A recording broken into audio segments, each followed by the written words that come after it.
you were being watched while browsing the aisles of a library? That prickling sensation on the back of your neck, the feeling of eyes on you even when you're completely alone, most of us brush it off as imagination.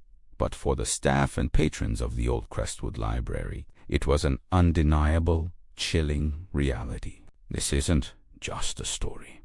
It is a collection of experiences from a place where the silence was often broken by more than just the turning of a page. The Crestwood Library was built in 1892, a beautiful Victorian structure with towering shelves, winding staircases, and shadowy corners that seemed to hold secrets from a bygone era. For decades, it was a beloved town landmark. But alongside its rich history, it developed a reputation for something else, something much more unsettling. Whispers began to circulate about a presence, a ghost that didn't just haunt the building but seemed to fixate on certain individuals. They called it the stalker. The stories all follow a similar pattern. It would start subtly. A book you were just looking at would be on the floor when you turned back around. You might hear a faint, shuffling sound from an empty aisle, like someone dragging their feet. Or you'd catch a fleeting glimpse of a tall, shadowy figure at the end of a long corridor, only for it to vanish when you blinked. At first, it's easy to dismiss. Old buildings make strange noises, right? Your eyes can play tricks on you in low light. But then it escalates. One of the most well-documented accounts comes from a young librarian named Clara who worked there in the late 1970s. Clara loved her job, but from her first week she felt a strange, oppressive energy in the history section on the second floor. She would be meticulously organizing books only to find them completely rearranged moments later, not just knocked over, but placed in a bizarre, nonsensical order. Then came the whispers. She'd be working late, the only one in the building, and hear a faint, raspy voice murmuring her name. Clara, ... quotes. It would hiss from the darkness. Terrified, she initially tried to ignore it, focusing on her work. But the presence grew bolder. It started following her. As she walked from one section to another, she could hear slow, deliberate footsteps echoing hers, always just a few paces behind. When she stopped, they stopped. When she sped up, they sped up. She'd whip around, heart pounding, to find nothing but empty space. It was a terrifying game of cat and mouse, and she was always the mouse. The peak of her ordeal happened one stormy evening. The power flickered, plunging the library into near-total darkness, save for the emergency lights. Clara was in the basement archives, a place even the most seasoned staff avoided. As she searched for a file with her flashlight, she felt a sudden, intense cold wash over her. The beam of her light began to flicker and dim, and then she saw it. Standing at the far end of the narrow aisle, partially obscured by a shelf, was the silhouette of a tall, gaunt man. He was unnaturally still, just a void in the darkness. She couldn't see a face, but she knew, with every fiber of her being, that he was staring right at her. Frozen in fear, all she could do was stare back. The air grew heavy, thick, with a malevolent energy. The footsteps started again, not behind her this time, but coming towards her. Slow, heavy, and full of purpose. Thud, thud, thud. Clara finally broke from her paralysis, screamed, and ran. She didn't stop running until she was out the front doors and in the pouring rain, never looking back. She quit her job the very next day and refused to ever set foot in that library again. Clara wasn't the only one. Over the years, countless patrons reported similar experiences. A college student studying for his finals felt an icy hand on his shoulder, but when he turned, no one was there. He then saw every book on the table across from him fly off onto the floor, one by one. A young girl told her mother that a tall, sad man followed her through the children's section, shushing her, even though she wasn't making a sound. So, who is this stalking ghost? Local legend points to a man named Elias Croft, the head librarian in the early 1900s. Croft was a stern, solitary man, deeply possessive of his library and its books. He viewed the library not as a public service, but as his personal collection. He was known to quietly follow patrons he deemed unworthy or disrespectful, watching them from the shadows to ensure they treated the books with proper reverence. He died of a heart attack one night while working late, right in the history section on the second floor. It's believed his obsessive, possessive spirit never left. He continues his nightly patrols, watching over his collection and fixating on those who enter his domain. He isn't just a residual memory. He seems to be an intelligent, interactive entity, choosing his targets and enjoying the fear he creates. The old Crestwood Library was eventually closed down a few years ago, not because of the ghost, but due to structural issues. The building still stands, silent and empty, its windows like dark, vacant eyes. But those who live nearby say that on quiet nights, if you look up at the second-floor windows, you can sometimes see a tall, shadowy figure moving slowly through the darkness, still watching, still waiting, a lonely guardian of a forgotten hall of stories. It seems the stalker of the library is still on duty. What do you think? Would you be brave enough to spend the night in the Crestwood Library? Let me know your thoughts in the comments below. And if you enjoyed this chilling tale, please hit that like button and subscribe for more stories from the shadows. Thanks for watching, and stay safi.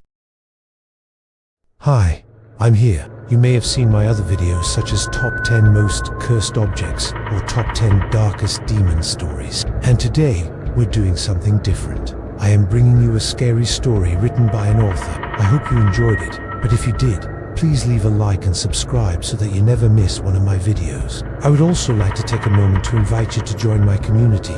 There you can chat with me and other people who love scary stories just like you. And that's it. I'll see you guys next time. Bye.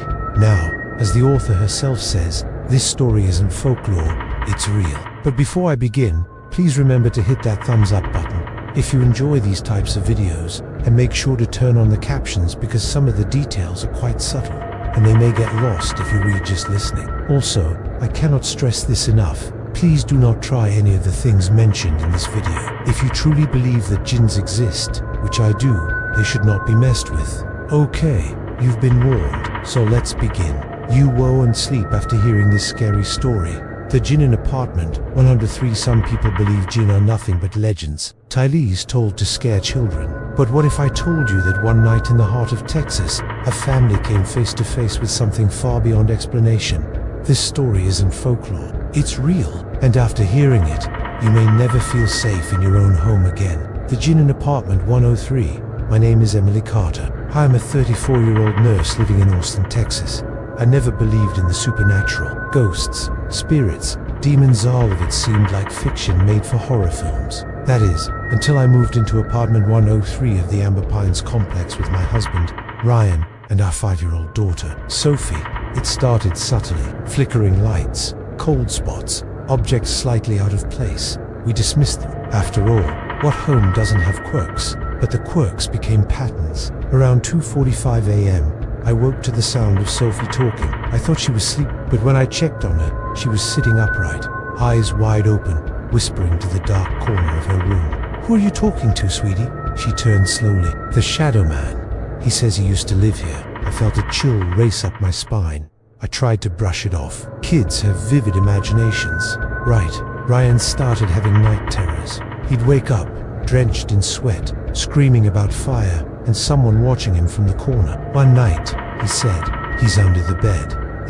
I saw him. He was grinning. Sophie stopped sleeping in her room. She refused to go in, even during the day. She'd cling to me and cry if we tried. That's when I started noticing strange bruises on her arms. When I asked, she said, "He grabs me when I don't listen." We called in a pediatrician. Nothing. A therapist. Same.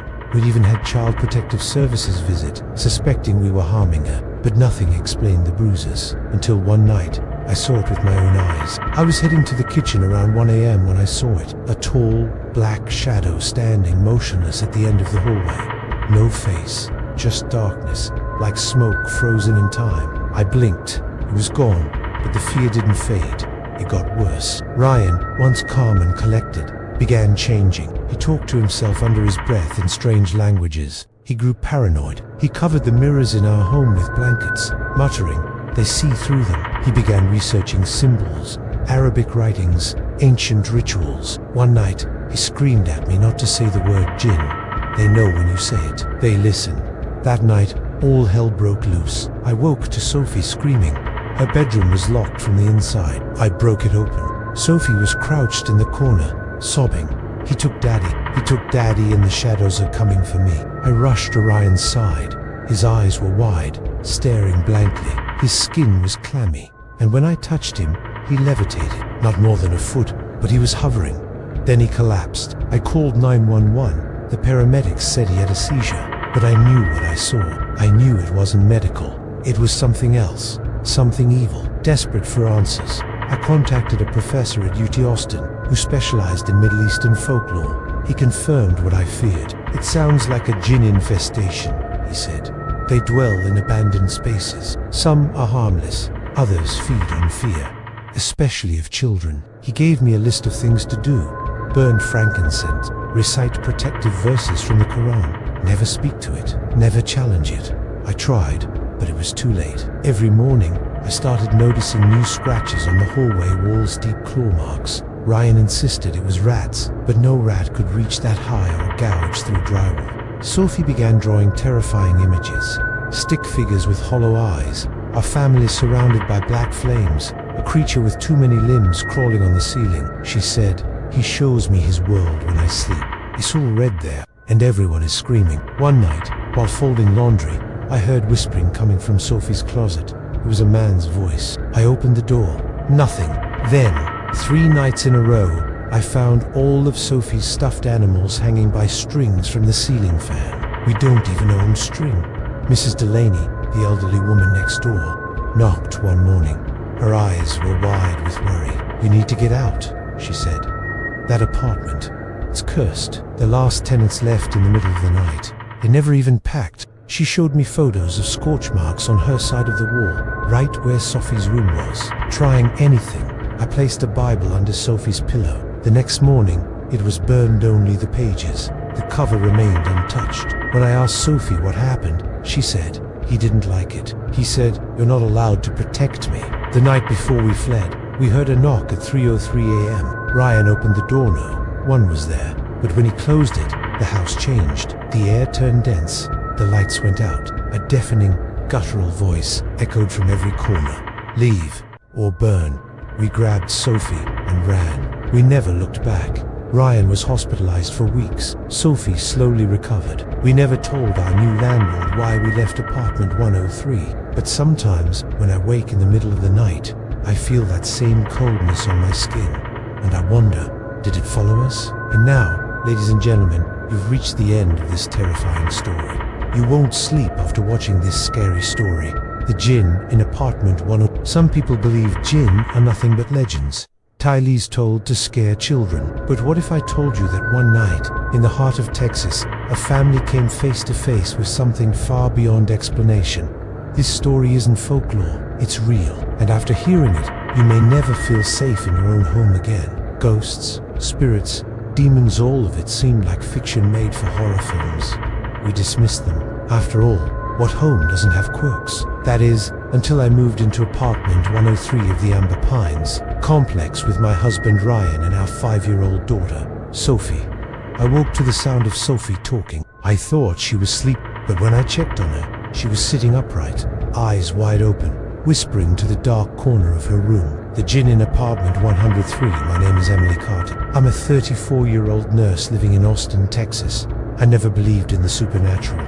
It started subtly, flickering lights, cold spots, objects slightly out of place, but the quirks became patterns. One night, he said, "He's under the bed." I saw, he was grinning. It was around 2:45 a.m. "Who are you talking to, sweetie?" She turned slowly.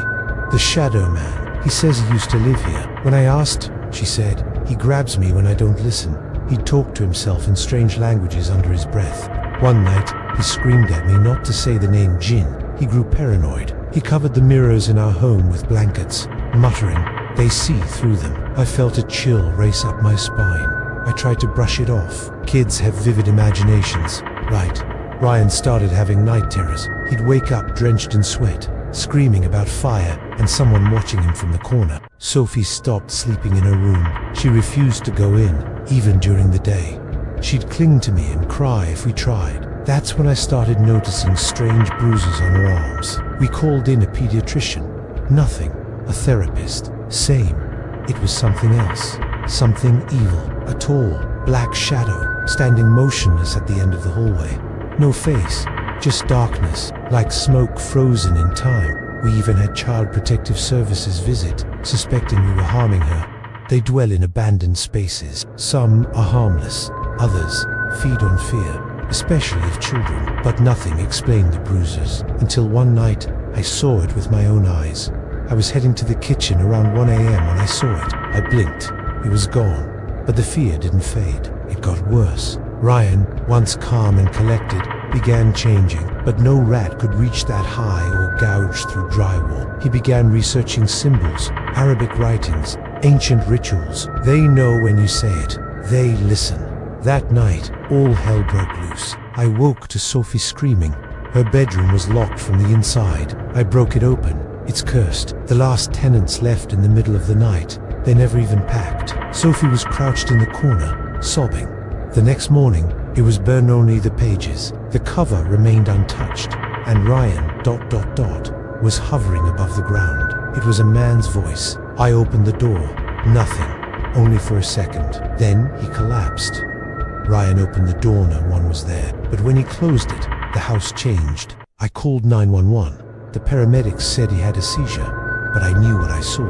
I knew it wasn't medical. Desperate for answers, I contacted a professor at UT Austin who specialized in Middle Eastern folklore. He confirmed what I feared. "It sounds like a jinn infestation," he said. He gave me a list of things to do.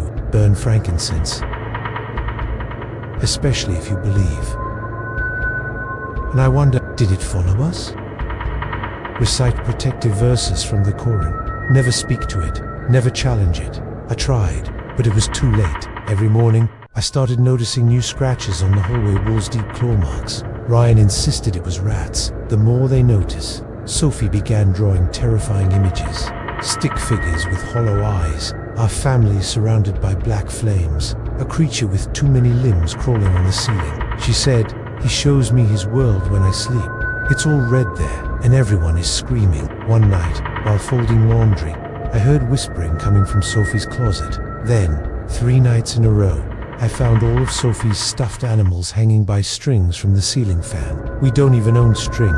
Mrs. Delaney, the elderly woman next door, knocked one morning.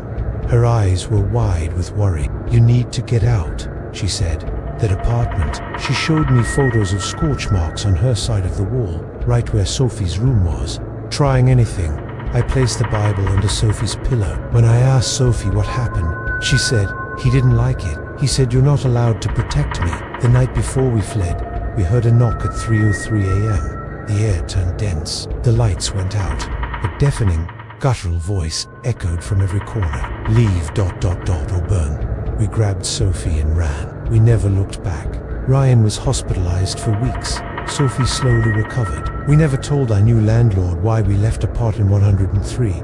But sometimes, when I wake in the middle of the night, I feel that same coldness on my skin.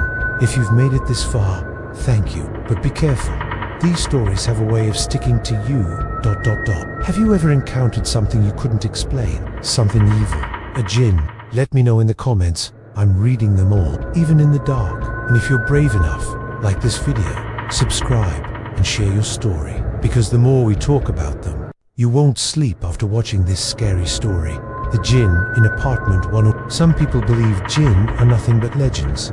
Tylee's told to scare children. But what if I told you that one night, in the heart of Texas, a family came face to face with something far beyond explanation? This story isn't folklore, it's real. And after hearing it, you may never feel safe in your own home again. Ghosts, spirits, demons, all of it seemed like fiction made for horror films. We dismissed them. After all, what home doesn't have quirks? That is, until I moved into apartment 103 of the Amber Pines complex with my husband Ryan and our 5-year-old daughter, Sophie. I woke to the sound of Sophie talking. I thought she was asleep, but when I checked on her, she was sitting upright, eyes wide open, whispering to the dark corner of her room. The Jinn in apartment 103. My name is Emily Carter. I'm a 34-year-old nurse living in Austin, Texas. I never believed in the supernatural. It started subtly, flickering lights, cold spots, objects slightly out of place, but the quirks became patterns. One night, he said, "He's under the bed." I saw, he was grinning.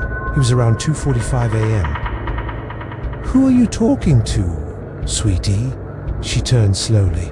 "The Shadow Man. He says he used to live here." When I asked, she said, "He grabs me when I don't listen." He talked to himself in strange languages under his breath. One night, he screamed at me not to say the name Jinn. He grew paranoid. He covered the mirrors in our home with blankets, muttering, "They see through them." I felt a chill race up my spine. I tried to brush it off. Kids have vivid imaginations, right? Ryan started having night terrors. He'd wake up drenched in sweat, screaming about fire and someone watching him from the corner. Sophie stopped sleeping in her room. She refused to go in, even during the day. She'd cling to me and cry if we tried. That's when I started noticing strange bruises on her arms. We called in a pediatrician. Nothing. A therapist. Same. It was something else. Something evil. A tall, black shadow, standing motionless at the end of the hallway. No face, just darkness, like smoke frozen in time. We even had Child Protective Services visit, suspecting we were harming her. They dwell in abandoned spaces. Some are harmless, others feed on fear, especially of children. But nothing explained the bruises, until one night I saw it with my own eyes. I was heading to the kitchen around 1 a.m. when I saw it. I blinked. It was gone. But the fear didn't fade. It got worse. Ryan, once calm and collected, began changing, but no rat could reach that high or gouge through drywall. He began researching symbols, Arabic writings, ancient rituals. They know when you say it. They listen. That night, all hell broke loose. I woke to Sophie screaming. Her bedroom was locked from the inside. I broke it open. It's cursed. The last tenants left in the middle of the night. They never even packed. Sophie was crouched in the corner, sobbing. The next morning, it was burned only the pages. The cover remained untouched, and Ryan, ... was hovering above the ground. It was a man's voice. I opened the door. Nothing. Only for a second. Then he collapsed. Ryan opened the door. No one was there. But when he closed it, the house changed. I called 911. The paramedics said he had a seizure, but I knew what I saw. I knew it wasn't medical. Desperate for answers, I contacted a professor at UT Austin who specialized in Middle Eastern folklore. He confirmed what I feared. "It sounds like a jinn infestation," he said. He gave me a list of things to do. Burn frankincense, especially if you believe. And I wonder, did it follow us? Recite protective verses from the Quran. Never speak to it. Never challenge it. I tried, but it was too late. Every morning, I started noticing new scratches on the hallway walls, deep claw marks. Ryan insisted it was rats. The more they notice, Sophie began drawing terrifying images. Stick figures with hollow eyes, our family surrounded by black flames, a creature with too many limbs crawling on the ceiling. She said, "He shows me his world when I sleep. It's all red there, and everyone is screaming." One night, while folding laundry, I heard whispering coming from Sophie's closet. Then, 3 nights in a row, I found all of Sophie's stuffed animals hanging by strings from the ceiling fan. We don't even own string. Mrs. Delaney, the elderly woman next door, knocked one morning. Her eyes were wide with worry. "You need to get out," she said. That apartment, she showed me photos of scorch marks on her side of the wall, right where Sophie's room was. Trying anything, I placed the Bible under Sophie's pillow. When I asked Sophie what happened, She said he didn't like it. He said, "You're not allowed to protect me." The night before we fled, we heard a knock at 3:03 a.m. The air turned dense. The lights went out. A deafening, guttural voice echoed from every corner. "Leave ... or burn." We grabbed Sophie and ran. We never looked back. Ryan was hospitalized for weeks. Sophie slowly recovered. We never told our new landlord why we left apartment 103, but sometimes, when I wake in the middle of the night, I feel that same coldness on my skin. If you've made it this far, thank you, but be careful. These stories have a way of sticking to you ... Have you ever encountered something you couldn't explain? Something evil? A jinn? Let me know in the comments. I'm reading them all, even in the dark. And if you're brave enough, like this video, subscribe and share your story, because the more we talk about them,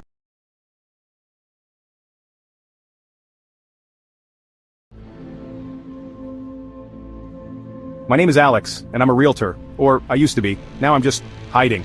It all started with a house. Not just any house. This one was different. It sat at the very end of a long, lonely road called Whisperwood Lane. The name sounded nice, like a place from a fairy tale, but there was nothing nice about it. The house was old, made of dark wood that looked gray under the cloudy sky. It had 2 floors, big windows that looked like empty eyes, and a wide front porch with a single rocking chair. The trees of the forest grew right up to the backyard, their branches like long, bony fingers reaching for the roof. It was completely isolated, miles from the nearest neighbor. I took the job because I needed the money. Business was slow and my bills were piling up. My job was simple: find tenants for the house on Whisperwood Lane. The owner wanted someone to live there for at least a month. 1 month. That was the magic number. I didn't understand why, but the pay was too good to ask too many questions. I was supposed to collect the rent, check on the property, and make sure everything was in order. It sounded like the easiest job in the world. But from the very beginning, something felt wrong. Every time I drove up that long, quiet lane, a shiver would run down my spine. The air grew colder and the world seemed to hold its breath. The house itself was always clean, too clean. It was fully furnished with old, dark furniture, a big dining table, a sofa covered in a white sheet, and beds with perfectly made blankets. But there was no dust, not a single speck. It was like no one had ever lived there, or maybe someone was cleaning it constantly when I wasn't around. The strangest part was the feeling inside. It was a heavy, silent feeling, the kind of silence that isn't peaceful. It was the kind of silence that listens. I would walk through the empty rooms, my footsteps echoing on the wooden floors, and I always felt like I was being watched by the house itself. My main task was to show the house to potential renters. I tried to make it sound appealing. Look at this amazing view of the forest. It's so peaceful and private here, a perfect escape from the noisy city. People were often interested because the rent was surprisingly low for such a big place. I would walk them through the chilly rooms, forcing a smile on my face. But deep down I felt like I was lying. I was selling them a dream, but I had a growing fear that it was actually a nightmare. And soon, I would learn just how terrible that nightmare could be. The job came to me in a very unusual way. I didn't find an ad online or in the newspaper, it found me. One rainy Tuesday, the phone in my small office rang. It was a number I didn't recognize with no caller ID. I almost didn't answer, but I was desperate for work. "Hello, Alex Carter Realty," I said, trying to sound professional. The voice on the other end was low and raspy, like stones grinding together. It was a man, but his voice was strange, almost metallic. He didn't say hello or introduce himself. He just said, "You are a realtor. You need a job. I have one for you." His words were slow and deliberate, and they sent a chill through me. He told me about the house on Whisperwood Lane. He said he was the owner, but he was very busy and lived far away. He needed someone local to manage it for him. He explained the duties: find a tenant, sign a 1-month lease, and that was it. He never told me his name. When I asked, he simply said, "Just call me the owner." He told me he would handle all payments in cash. He said a package would be delivered to my office, and I should use the money inside for my commission and the first month's deposit. I was skeptical. Who pays in cash without even meeting you? It was all very mysterious and a little bit scary. The next day, a plain brown box was sitting on my office doorstep. There was no return address. My hands trembled as I opened it. Inside, there were stacks of $100 bills, neatly wrapped in rubber bands. It was more money than I had seen in months. There was also a single old-fashioned iron key and a note. The note was written in elegant, spidery handwriting. It said, "This is your commission for the first 3 tenants. Find them quickly. Deposit the rent in this box and leave it on the porch on the 1st of each month. I will collect it." It felt like a deal with a ghost, a secret agreement that nobody else in the world knew about. Against my better judgment, I took the job. The money was too tempting to refuse. I told myself it was just an eccentric rich man who valued his privacy. I called the owner back on the strange number to confirm I had received the package. He didn't sound pleased or surprised. He just said, "Good, do not fail me. The house does not like to be empty." That last sentence stuck with me. The house does not like to be empty. What did that mean? It sounded like a threat, but I pushed the thought away. I had a job to do, and I was determined to do it right. I had no idea what I was getting myself into. My first tenants were a retired couple, the Hendersons. They were sweet gray-haired people who wanted a quiet place to spend a month away from their noisy grandchildren. They loved the house immediately. Mrs. Henderson admired the antique furniture and Mr. Henderson was excited about the forest. He said he wanted to go for long walks and watch birds. They seemed perfect. They were quiet, respectful, and paid the rent on time with a cheerful smile. I gave them the iron key and watched them carry their 2 small suitcases inside. They waved at me from the porch as I drove away, looking happy and content in their new temporary home. I checked in with them once, about a week later. I called their cell phone and Mrs. Henderson answered. She sounded happy. "Oh, it's just wonderful, Alex," she said. "It's so peaceful here. We haven't seen another soul. It's like we have the whole world to ourselves." She told me her husband was spending all his time in the woods, exploring the trails behind the house.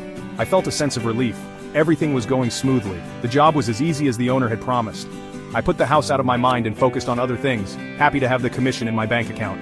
The month passed quickly. On the last day, I drove out to Whisperwood Lane to collect the key and inspect the property. I expected to see the Hendersons packing up their car, ready to leave. But when I arrived, their car was gone. The house was silent. I knocked on the front door but there was no answer. "Mr. and Mrs. Henderson?" I called out, my voice sounding small in the vast quiet. I tried the doorknob, and it was unlocked. I slowly pushed the door open and stepped inside. The house was immaculate, the beds were made, the floors were clean, and the sheet was back on the sofa. There was no sign that anyone had lived there at all. I searched the entire house. All their things were gone, their suitcases, their clothes, their books, even the half-eaten box of cookies Mrs. Henderson had on the kitchen counter. It was as if they had never been there. I checked the closets, the drawers, everything. It was all empty. I thought it was strange that they left without saying goodbye or leaving the key, but I figured they were just in a hurry. I found the key sitting on the kitchen table, right in the center. I locked the door, feeling a little unsettled. I called their phone later that day but it went straight to voicemail. I never heard from them again. A few weeks later, I found my second tenants. They were a young couple, both writers named Sarah and Ben. They thought the isolated house was the perfect place to work on their novels without distractions. They were excited by the story of the house, its age, and its remote location. "This place has so much atmosphere," Sarah had said, her eyes wide with inspiration. "I can already feel the ideas flowing." Ben nodded in agreement, taking pictures of the dark woods with his phone. They were full of creative energy and optimism. They moved in with 2 laptops, 3 boxes of books, and a coffee machine they said they couldn't live without. Just like with the Hendersons, I called them after about a week to see how they were settling in. Ben answered the phone, and he sounded a bit different from when I had met him. His voice was tired. He said the house was a little too quiet and that the silence was making it hard to concentrate. He mentioned that Sarah was having trouble sleeping. She kept saying she heard strange noises at night, like whispers coming from the forest. I tried to reassure him, telling him it was probably just the wind in the trees. He didn't sound convinced. The call left me with a small, cold knot of worry in my stomach.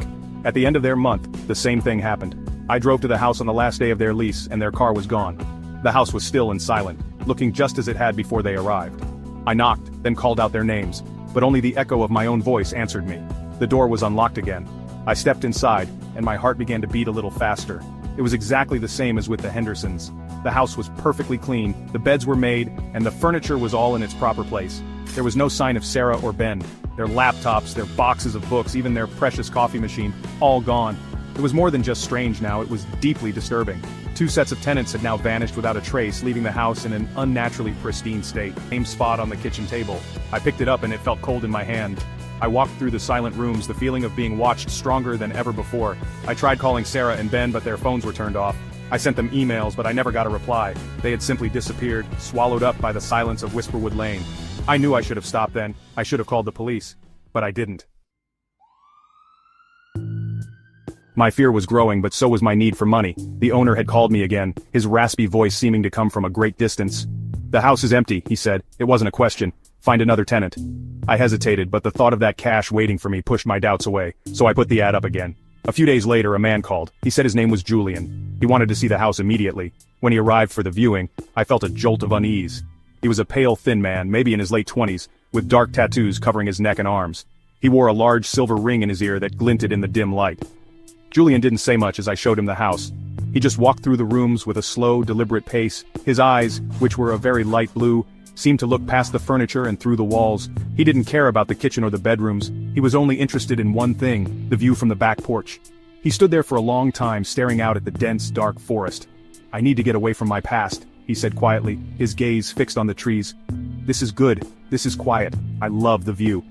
He agreed to rent it on the spot, pulling a thick wad of cash from his pocket to pay for the month. I felt a new level of dread as I handed him the iron key. There was something about him, a strange calmness that seemed out of place. He didn't have much baggage, just one large duffel bag that he slung over his shoulder. He told me not to bother him. He said he wanted to be left completely alone for the entire month. He wanted no calls, no visits. "I'll leave the key on the table when I'm done," he said, as if he already knew the routine. As I left, I saw him go back out to the porch, sit in the old rocking chair, and stare into the forest as if he were waiting for someone. 2 weeks went by, not the full month, just 2 weeks. I couldn't stop thinking about Julian and the house. His request for complete isolation made me more nervous, not less. I fought the urge to call him every day. Then one morning I had a feeling, a terrible sinking feeling in the pit of my stomach. I knew something was wrong. I drove out to Whisperwood Lane, my hands gripping the steering wheel tightly. His old beat-up car was gone. I walked up to the silent house, my heart pounding against my ribs. I didn't even bother to knock. I pushed the door open and stepped inside, preparing myself for the familiar chilling emptiness. And that's exactly what I found. Everything was gone. This time, the emptiness felt different. It was heavier, more final. The house was spotless, of course. The floors shone, the furniture was perfectly arranged, and the air was still and cold. But Julian had only been here for 2 weeks. It hadn't even been a full month. The pattern was broken, and that scared me more than anything. I walked through the silent rooms, my footsteps the only sound. I checked the bedroom he had used. The bed was made with military precision. The closet was empty. I looked in the bathroom.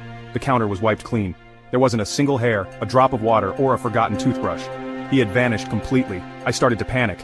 This wasn't normal. People don't just disappear. Not 3 times in a row. Not from the same house. The Hendersons, Sarah and Ben, and now Julian. All of them gone, along with every single one of their belongings. It was as if the house itself was erasing them, wiping away any evidence that they had ever existed within its walls. I felt a wave of guilt wash over me. I was the one who brought them here. I had taken the owner's strange money and ignored all the warning signs. These people's disappearances were my fault. I was an accomplice to whatever terrible thing was happening in this place. The silence of the house was deafening. I stood in the living room looking at the pristine furniture and the dust-free surfaces. It was a stage, perfectly set for the next act, the next victim, and I was the one who said it. I remembered the owner's words, "The house does not like to be empty." Was this what he meant? Did the house consume people? The idea was insane, but what was the alternative? That 3 separate sets of tenants had all decided to secretly move out in the middle of the night, leaving no trace and never contact me again? That seemed even more impossible. The house was the only constant, the house was the problem. My mind raced as I tried to make sense of it. I thought about the owner, the raspy voice on the phone, the cash deliveries. He knew what was happening here. He had to. He wasn't just an eccentric landlord, he was part of this whole nightmare. I looked for the key, and just like before, it was sitting on the kitchen table. I picked it up, but this time I didn't leave. I couldn't. The cycle had to stop. I couldn't let anyone else move into this house. I had to figure out what was going on, even if it meant putting myself in danger. The pattern of emptiness had to be broken. A few days later, a young couple called me. They had a baby. They saw my ad and said the house on Whisperwood Lane sounded perfect for their little family. They wanted to escape the city for a month. Hearing the sound of the baby cooing over the phone made my blood run cold. I couldn't do it. I couldn't lead them to this place. I imagined their small, happy family being erased, their laughter replaced by this horrible, listening silence. I told them I would call them back, and then hung up the phone, my hand shaking. That night, I decided I had to go back to the house. I had to find something, anything, that could explain what was happening. I drove down Whisperwood Lane under the black, moonless sky. The forest on either side of the road was a wall of impenetrable darkness. I parked my car a short distance away and walked the rest of the way, my flashlight beam cutting a nervous path in front of me. The house looked even more menacing at night, a dark shape against the slightly less dark sky. I used the iron key to unlock the door, the sound echoing loudly in the dead quiet. I stepped inside, my flashlight sweeping across the clean, empty rooms. The feeling of being watched was overwhelming, and I had to fight the urge to run back to my car. I searched the house from top to bottom looking for anything out of place. I pulled back the sheets on the furniture, looked under the beds, and checked inside every cabinet. Nothing. It was as perfect and empty as ever. Then I remembered Julian. He loved the porch. He spent his time sitting in that old wooden rocking chair staring into the woods. I went outside, the damp night air clinging to my skin. The rocking chair was still, waiting. I ran my flashlight over it, examining every inch of the wood. At first I saw nothing, but then, my light caught a tiny glint of silver. Stuck in a crack between the seat and the armrest was a piece of jewelry. It was Julian's large, silver ear piercing. My heart leaped into my throat. But that wasn't the worst part. Attached to the silver ring was something small, pale, and grotesque. It was a piece of an ear. It was rotten and bloody, and I felt sick to my stomach. I stumbled back, dropping my flashlight. As I bent down to pick it up, its beam slid across the floorboards under the chair. There, carved deep into the wood, was a strange symbol. It was a circle with a jagged line through it, something ancient and evil. I had found my evidence, but I had also found something much worse.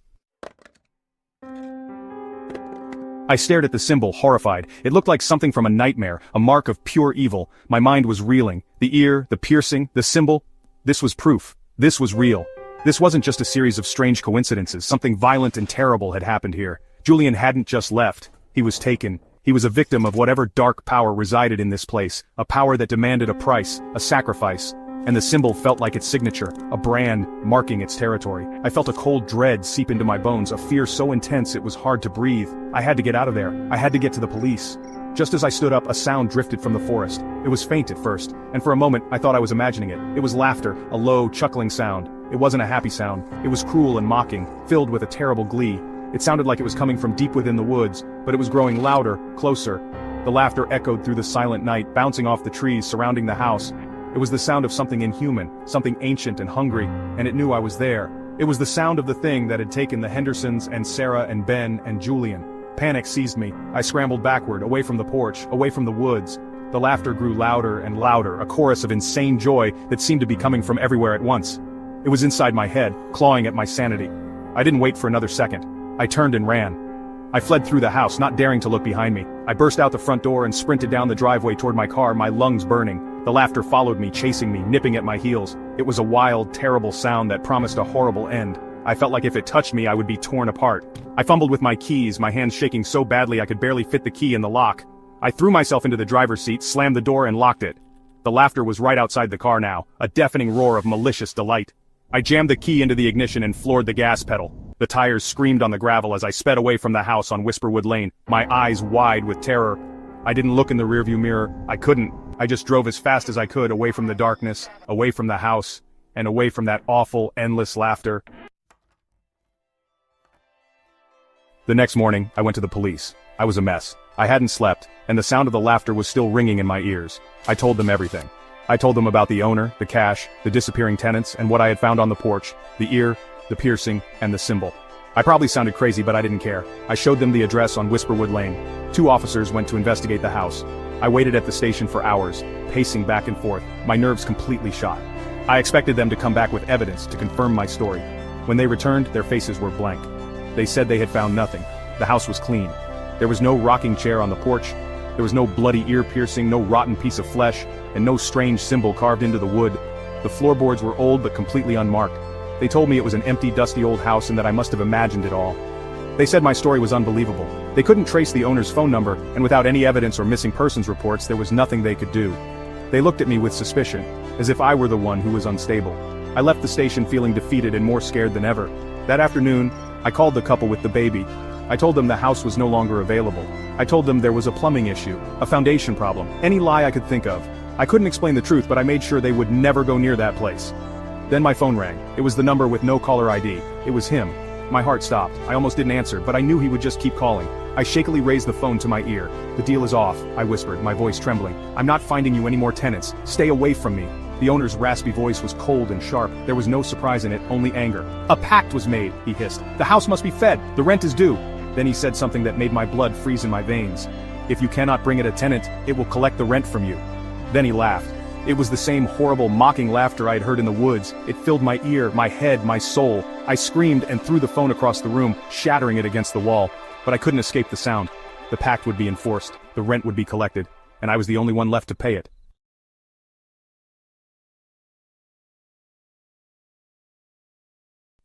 This is a horror anthology series presented by a sponsor. New episodes premiere every Thursday. You can find us on social media and our website. And thanks for watching. Episode 6. The Last Lock. Scene 1. The City of Echoes. Sadian fell. For minutes. For hours. Or maybe for years. He landed on Blackstone, surrounded by towering buildings made of mirrors, each reflecting a different version of his life. One where he never entered the house. One where he died in the womb. One where he was not human at all. A wind howled, but it carried no air, only voices. His own, distorted, chanting one word: open. He walked through the mirrored city, drawn toward a tower made entirely of glass teeth. At its peak, the 7th door. Scene 2. The sixth lock. As he climbed the stairs inside the tower, people he once knew, some he never met, they whispered, "Only the unwell may pass." At the top, the sixth lock dangled, broken, and standing in front of the door, his mother. But her eyes were sewn shut. She handed him a knife. "What was taken in blood must be returned in silence," she said. He turned to speak. She vanished. The sixth lock clicked open. Scene 3. The Chamber of Names. Beyond the door was a circular room with walls covered in names. Thousands of them. Written in blood. He searched for his own, found it, crossed out. Next to it, a name in glowing black ink. Sadim ibn Ahad, son of no one. As he touched it, memories not his own flooded him.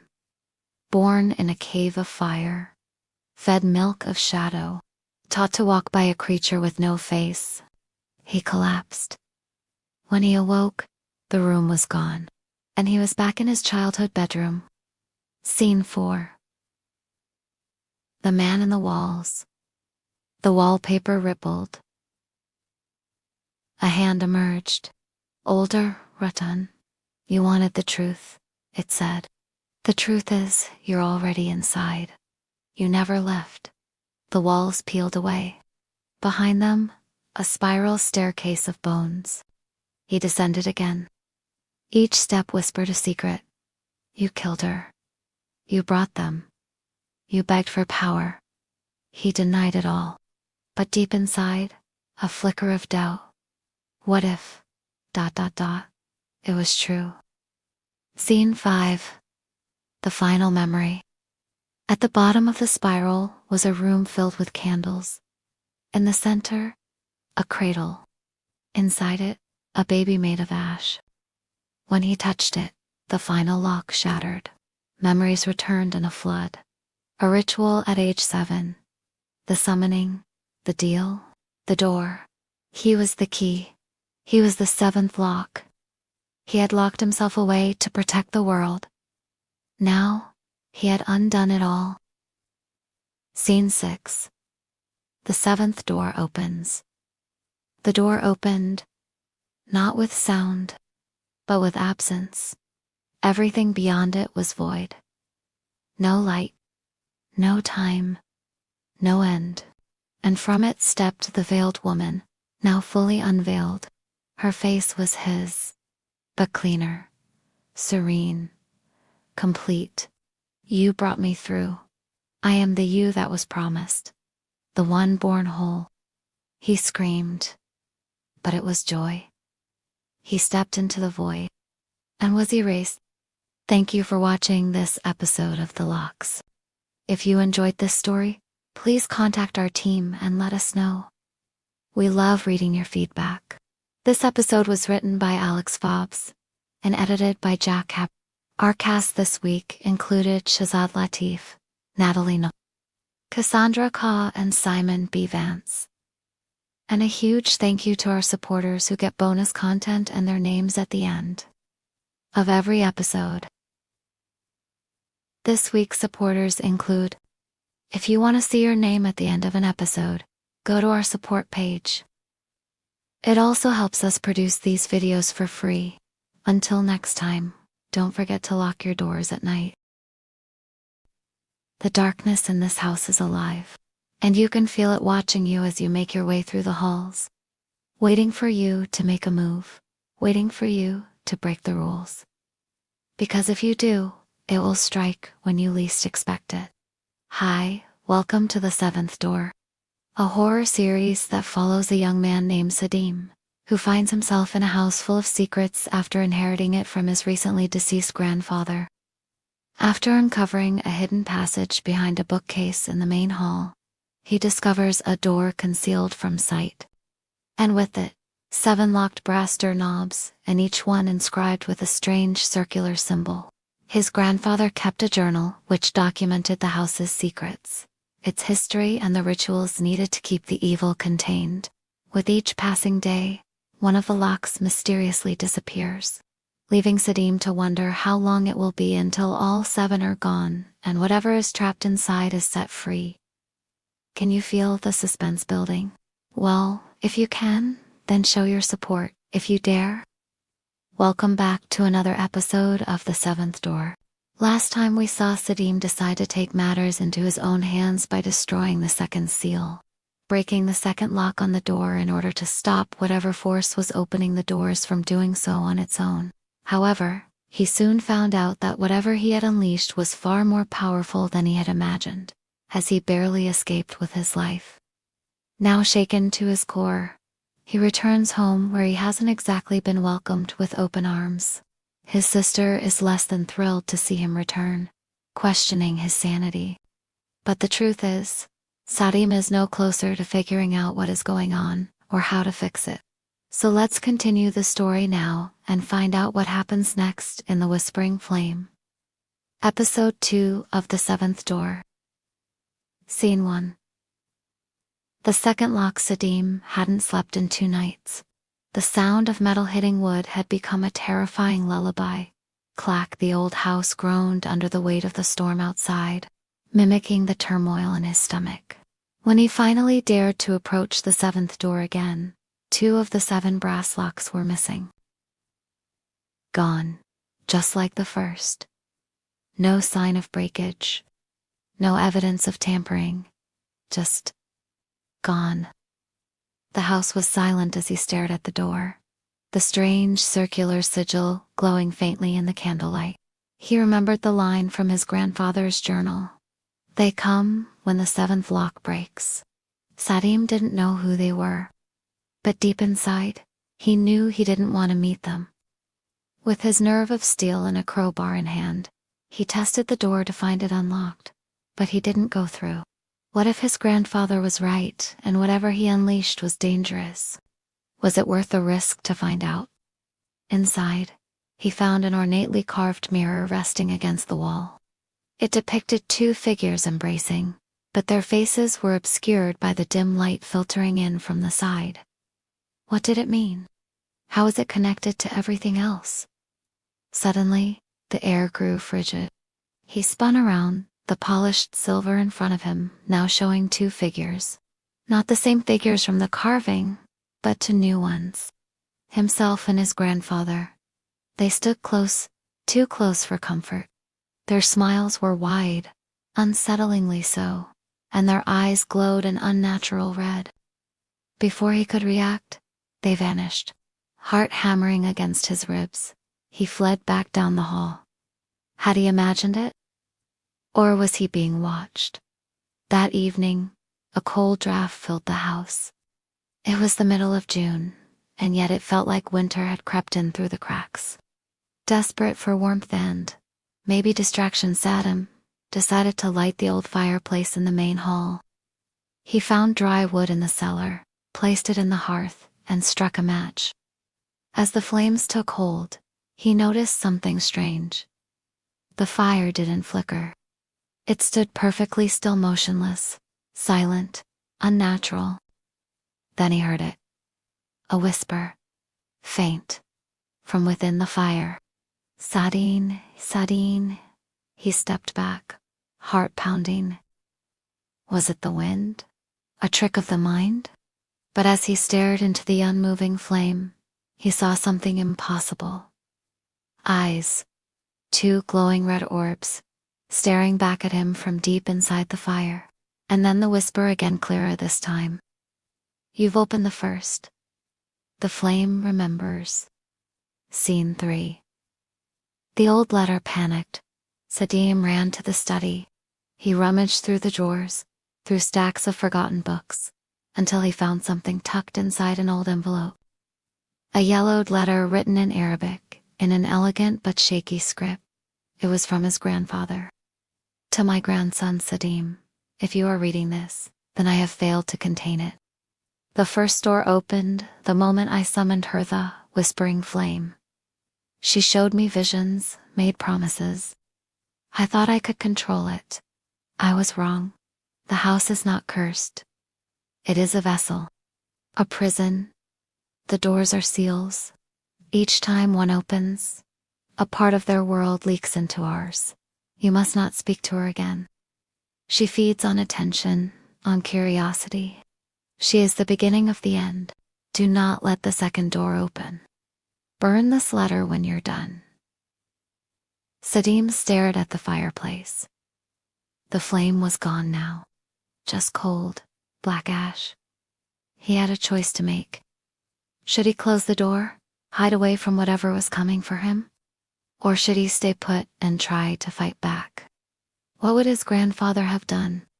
He had to know that whatever he was dealing with was powerful, that it had already claimed a part of his family, twisting his grandfather into doing things he wouldn't normally do. But if he sealed the doorway, would it just grow stronger? Whatever, he decided. He knew he couldn't do it alone. He needed help. Maybe his sister could believe him now. Maybe, together, they could stand a chance. Maybe. But when he went to tell her what he had discovered, what he had uncovered in the basement, she didn't believe him. "Stop it, Sadim," she told him, shaking her head. "It's getting late. Come back to bed." She didn't know what he was talking about. She said she thought he had been sleep deprived and was just making things up. But Sadim knew the truth. He could see the doubt in her eyes, the fear that she wouldn't admit to herself. And so, he decided to tell her anyway. He told her about the door, about the locks, about the whispers that seemed to echo around them even now. He told her about the visions he had seen in the mirror, the ones that chilled him to the bone. When he was done, the silence was heavy between them. Finally, his sister spoke. "I won't stop you from investigating," she said, "but you'll be doing this at your own risk. I don't believe you, but I also don't want to." Scene 4. The stranger at the window that night. Sadim heard tapping at the window. He crept downstairs slowly, holding a rusted metal poker in his hand. Outside stood a figure. A woman, dressed in white, barefoot, her hair long and tangled like seaweed. Her face was obscured in shadow, but she wasn't looking in. She was looking directly at the 7th door through the window. Then her lips moved. Sadim couldn't hear the words, but he read them clearly. "Let me in. Let me in. Let me in." He turned away. When he looked back, she was gone. He continued upstairs, not wanting to wake his sister, but unable to sleep anyway. The image of the woman burned into his mind. Who was she? And why did she want in? He wondered if his sister had seen her too, or if she too had chosen to ignore it. In the morning, he asked her, hoping for an answer. But she looked confused. "A woman at the window," he pressed. "You didn't see her, did you?" "I must have been dreaming," she replied softly, "because I didn't see anything." Was she lying to protect him? Or had she truly not seen anything at all? As days turned into weeks, the sightings continued. Sometimes she would be standing in the garden. Sometimes she would be sitting on the porch. But when Sadim went to investigate, she was always gone. He began to think that he was losing his mind, that the stress of the situation was getting to him. But then the next time he went to check, he found a small white flower at the windowsill. And every time after that, there was a new flower, growing larger, blooming brighter, until one day there were enough to form a path leading all the way to the door. Scene 5. The candle ritual. He flipped to the next page in the journal. To silence the whispering flame, you must complete the candle ritual. 7 black candles. Salt. The circle must be unbroken. Say the name backwards. Imafniropsy. Do not blink. Do not speak. Do not run. He didn't have 7 black candles. But in the attic, among old boxers and rotting cloth, he found them tall, unlit, and strangely warm to the touch. That night, he sat in the center of a salt ring, candles lit around him, chanting the name backward. Imafniropsy. The room grew colder, then suddenly, the candles went out. All 7. At once. And a voice whispered behind him. He said my name. He turned. No one there. But the 7th door was different now. There were only 4 locks left. Will Sadim be able to contain whatever he has unleashed, or will it consume him entirely? Join us next time to find out what happens in the next episode of The 7th Door. If you enjoyed this episode, please don't forget to support us. And while you wait for the next one, why not check out some of our other videos, which are just as scary. Until next time, remember, some doors are best left unopened. Imagine signing up for a job where you're paid to endure torment, mind-bending, body-breaking experiments that push you to the edge of sanity. That's what my girlfriend, Mia, and I did for thrills and cash. But during her last session, something went so horribly wrong that it shattered her, leaving a stranger in her place. Now her voice haunts my mind, whispering things she never said. Welcome to The Haunted Voice, where we uncover the darkest corners of reality. This is my story, and it's going to burrow into your nightmares. Buckle up, because after this, you'll never trust a help-wanted ad again. My name's Lucas Hart, and I've always been hooked on weird gigs. Growing up in a sleepy Georgia town, I discovered online classifieds as a teenager's shady corners of the internet offering cash for jobs no one else would touch. No paperwork, no questions, just money and strange experiences. I've done it all, delivering unmarked packages to abandoned lots at midnight, posing as a grieving son at a stranger's funeral, even guarding a decaying mansion rumored to be haunted. The weirder, the better. It wasn't about the money. It was the rush of stepping into the unknown. That's how I met Mia, and it's a story we thought we'd tell at our wedding, laughing over drinks with friends. We were wrong. It was a muggy July afternoon in 2023 when we crossed paths at a kid's 13th birthday party in a dusty Atlanta suburb. We'd both answered a cryptic ad promising $500 for a dramatic performance. No details, just a time and place. When we arrived at a tacky community center decked out with balloons and streamers, a guy named Rajira King of cheap whiskey and fried onions pulled us aside. His plan was bizarre. We were to play a couple from down the street, staging a screaming match in the middle of the party to spice things up. Why? He mumbled something about family drama and making it memorable, but his shifty eyes told me there was more to it. I'm no actor, and the idea of yelling in front of a crowd of kids and their parents made my stomach churn. But Mia, she was all in, her eyes gleaming with that reckless spark I'd come to love. We went for it. Halfway through the cake cutting, Mia launched into a tirade about my fake promises, her voice carrying over the pop music. I stumbled through my lines, but she was a force slamming her fist on the table, tossing a plastic cup at me for effect. The kids gaped, parents whispered, and Reggie's cousins, his makeshift security, hauled us out. By the end, I had a bruised cheek from a kid's stray action figure, and my shirt was soaked in grape soda. Mia and I collapsed on the curb, laughing until we couldn't breathe. She pressed a bag of frozen tater tots from the kitchen to my face, grinning. "You're terrible at this," she teased. We swapped stories, her dressing as a pirate for a shady corporate retreat, me pretending to be a cult member for a team building event. Mia didn't care about the cash. She craved the chaos, the stories, the adrenaline. Sitting there, her hair glowing in the streetlight, I fell for her hard like a freight train to the chest. 4 months later, we rented a tiny apartment in downtown Atlanta, building a life that felt like a dream. Mornings were MIA brewing coffee, her lips brushing my forehead as I shuffled into the kitchen. Evenings were her burning dinner while I laughed, or us sprawled on our thrift store couch, binge-watching reality shows about doomed relationships. We talked about the future: a house with a porch swing, a scruffy dog, maybe 2 kids. Our friends loved us together. My mom, obsessed with grandkids, kept slipping baby names into conversations, much to Mia's amusement, but no one knew our secret. We kept chasing these bizarre jobs, our private thrill-seeking addiction. It was our world, a rush that bonded us tighter than any ring could. One chilly November evening, while Mia was at her barista job, my phone buzzed with nitrogen monoxide caller ID. I'm used to sketchy calls from my gigs, so I answered without hesitation. An automated voice, cold and robotic, demanded my name and birthdate. Lucas Hart, June 22, 1997, I said, tossing a sponge onto the counter after scrubbing the stove. A beep, then a smooth, almost too friendly male voice. Mr. Hart, I hear you're open to unique opportunities. My pulse quickened not with fear, but curiosity.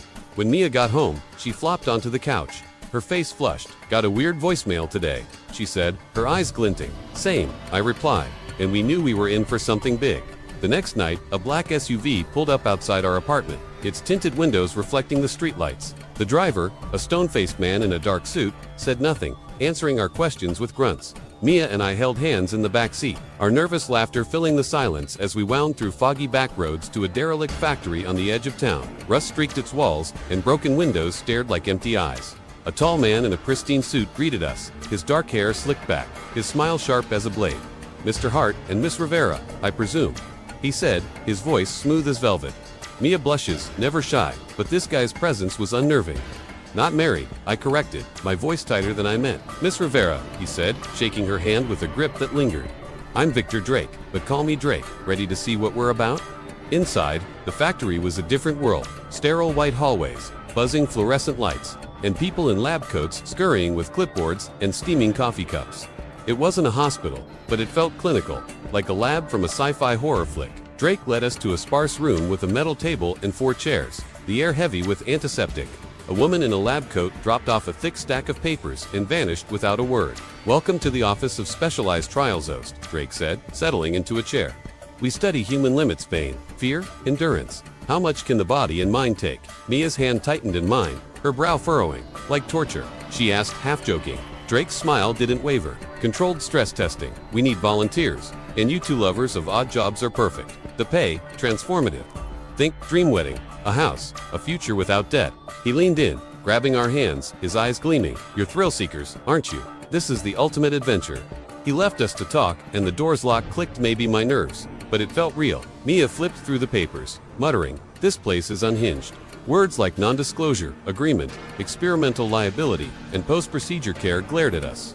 "It's a fortune," I said, my voice barely steady. Mia rubbed her temples, her nervous tick, but her eyes sparkled with that reckless thrill she lived for. "What's the worst that could happen?" she whispered, a mischievous grin spreading. I tucked her hair behind her ear, my heart pounding. We were diving into something dangerous, but with Mia, danger felt like home. Drake returned, his grin wider. "Ready for the tour?" He led us to another room, identical but lined with cameras and chairs fitted with wrist and ankle restraints. A lab-coated man wheeled in a cart loaded with syringes, vials, and strange metal devices that hummed faintly. "Everything's voluntary," Drake said, "no permanent damage, and we have medics on site. You can walk away anytime." The man strapped our wrists, leaving our legs free, and held up a syringe filled with a shimmering, silver liquid. "This is a trial compound," Drake explained. "Simulates intense sensations, pain, pressure, heat. Tested. Safe. Highly effective." My throat tightened, but Mia nodded, her thrill-seeking spark unpinned. The needle pierced her arm first, her body locked up, eyes bulging, mouth gaping in a silent scream. Then she convulsed, her limbs jerking like a marionette, a guttural wail tearing from her throat, animalistic, like something was ripping her soul apart. I shouted her name, my voice drowned by her cries, but the needle hit me next. My veins burned, like molten metal coursing through me, every nerve screaming in agony. My vision blurred, my heart pounded like it would burst, and for a moment, I thought I was dying. The pain vanished in minutes, though it felt like hours. Drake handed us a thick stack of cash, more than we'd ever seen, saying to think it over. Outside, under the gray sky, Mia laughed, her eyes wild. What a rush. I forced a smile, but her scream echoed in my head, a sound I couldn't shake. We stayed away for weeks, rattled by the intensity. The money was life-changing, but it felt tainted. Still, the pull was too strong. We started sneaking back separately, not wanting to drag each other into the guilt. I'd endure injections that set my blood on fire, electric shocks that left my muscles twitching, or hours in a freezing chamber that made my bones ache. I'd limp home, hiding bruises under long sleeves. Mia came home late, rubbing her temples like her head was splitting, her laughter quieter than before. One night, I caught her sneaking in at 3 a.m., wincing, her face pale. "Caught you," I said, sitting on the couch with a book. She collapsed beside me, chuckling weakly. "Busted." We agreed to go together from then on, no more hiding. Drake greeted us like long-lost friends, his smile too eager. "Got something special for you too," he said, leading us to the familiar room. The chairs were there, but a doctor held sleek, black headsets with metal nodes that glinted under the lights. "This is psychological," Drake said, his voice low. "A brief test, 30 seconds, max, worth enough to buy a car." My stomach churned. Physical pain was one thing, but messing with our minds. Mia squeezed my hand, her thrill-seeking spark blazing. "We'll do it together," she said, her grin defiant. I nodded, dread coiling in my gut like a snake. The headsets went on, cold nodes pressing into our temples. Mia stuck out her tongue, making me laugh despite the fear. Drake nodded to the doctor, who tapped the console, and Mia's scream shattered the room. It wasn't human, it was a sound from nightmares raw, desperate, like a soul being dragged to hell. Her hand crushed mine, bones grinding under her grip. Her eyes were wide, empty, tears streaming as she stared through me, her body convulsing like she was possessed. "Mia!" I screamed, yanking at her, but she was locked in place, her wail growing shriller, piercing my eardrums. I turned to Drake, who stood frozen, his charm replaced by shock. The doctor fumbled at his console, muttering frantically, "This is a creepypasta. Do not read this story if you do not wish to summon whatever entity may be dwelling within it. If you decide to continue reading, do not blame me for what happens next. Proceed at your own risk." The hum of machinery echoed around me, cold steel digging into my skin.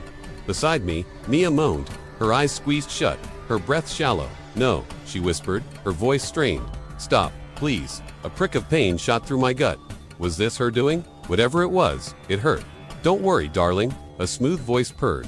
"It's almost over, just a few more adjustments, and then you'll be ready to start your new life." New life. The phrase echoed in my skull. Ready for what? Ready for what? My mind screamed. Then the world exploded. White searing light, piercing screeches, and I blacked out. When I woke up, the room was silent, the equipment dormant, Mia gone. Panic seized me. Where was she? Where was I? What had happened? The questions swirled in my head. Suddenly, the door hissed open and a man stepped in, his face creased with concern. "Lucas, you're awake," he breathed, rushing to my side. "Oh, thank God. How are you feeling?" I struggled to speak, my throat dry. "Where's Mia? What happened?" He winced. "We lost her. I'm afraid. The procedure, it didn't go well." The words crashed over me, stealing my breath. "No," I whispered, heart-shattering. "No, that's not possible.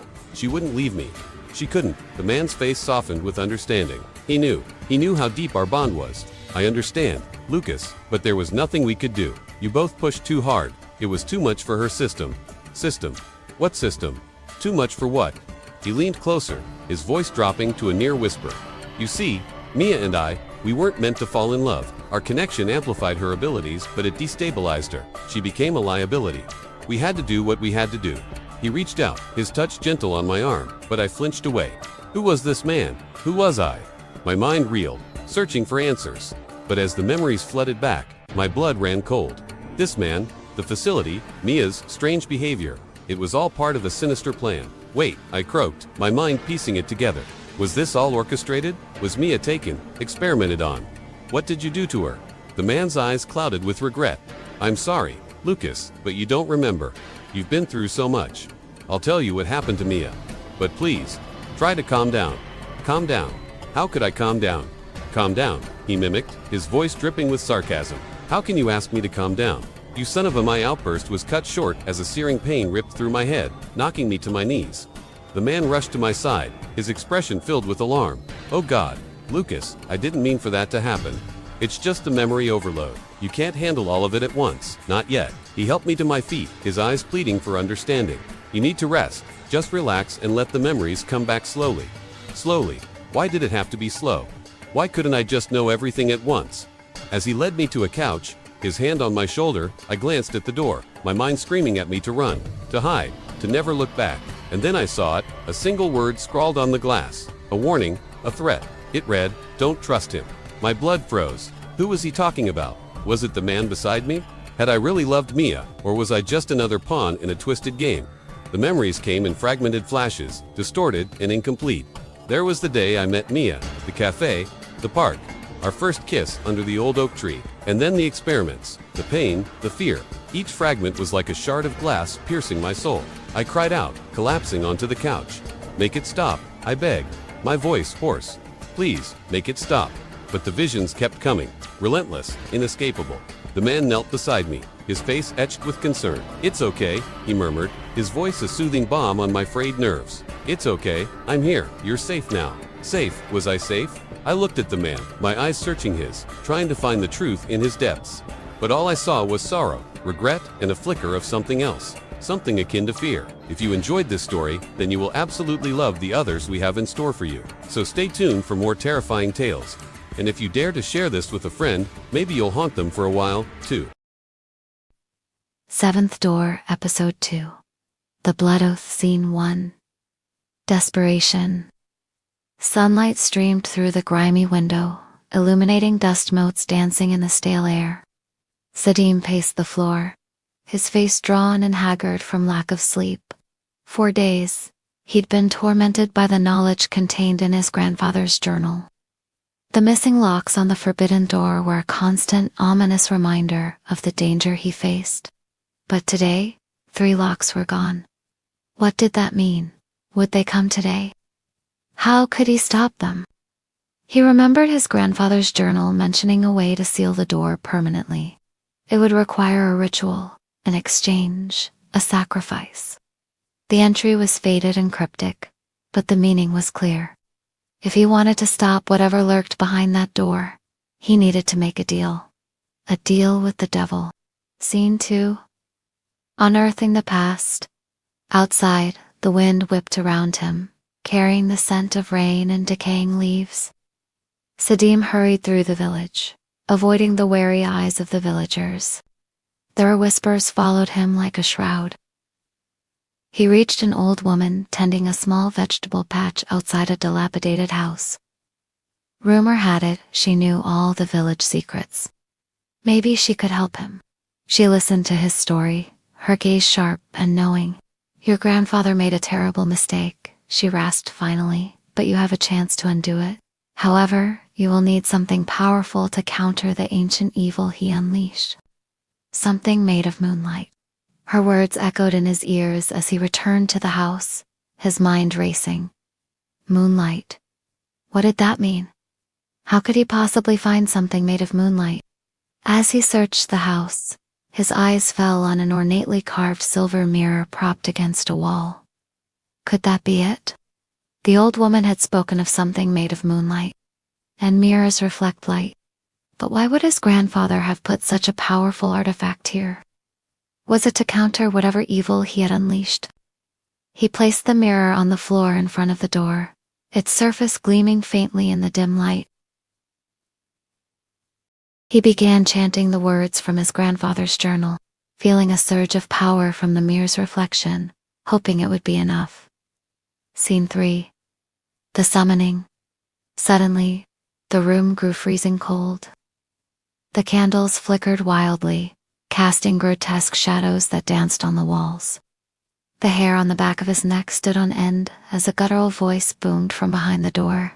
"So the ritual begins," he continued chanting, bracing himself for whatever might emerge. The blood oath. The door trembled violently, its rotten wood straining against the onslaught from within.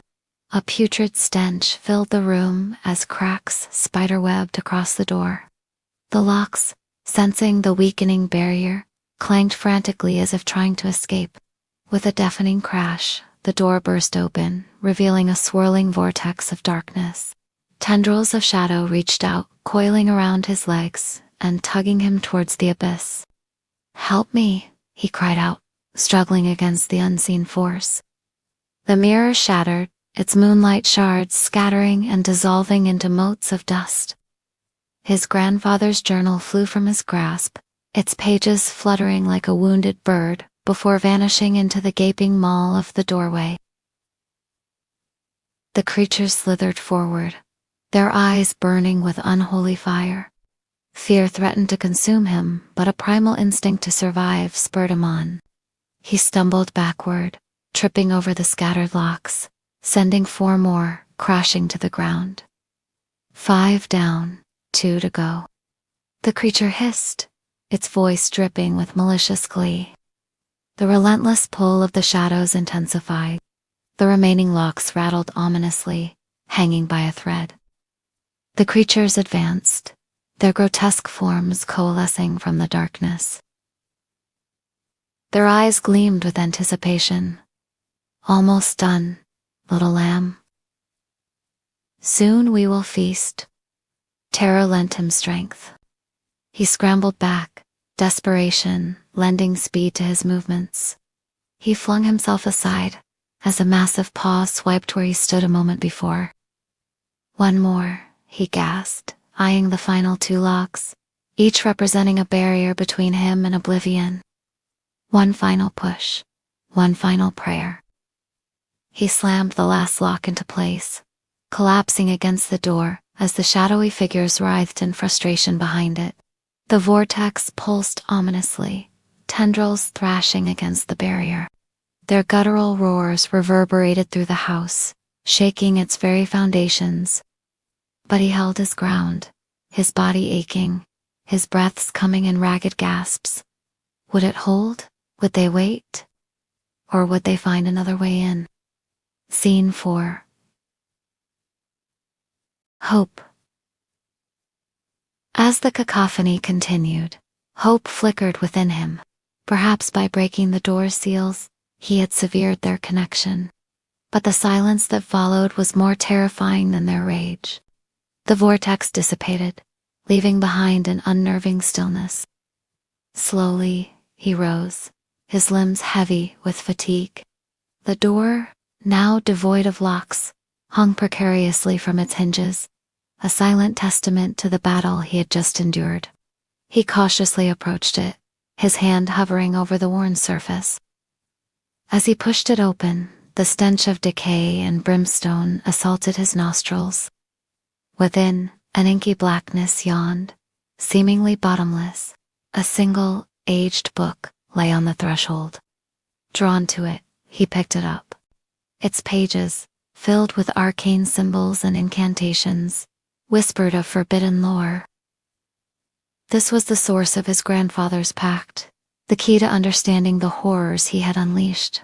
As he delved deeper into the book, the truth of the seventh door unraveled before him. It was not merely a gateway, but a nexus of unspeakable entities, beings that thrived on fear and despair. His grandfather, in his hubris or desperation, had sought their power, opening the door to unimaginable consequences.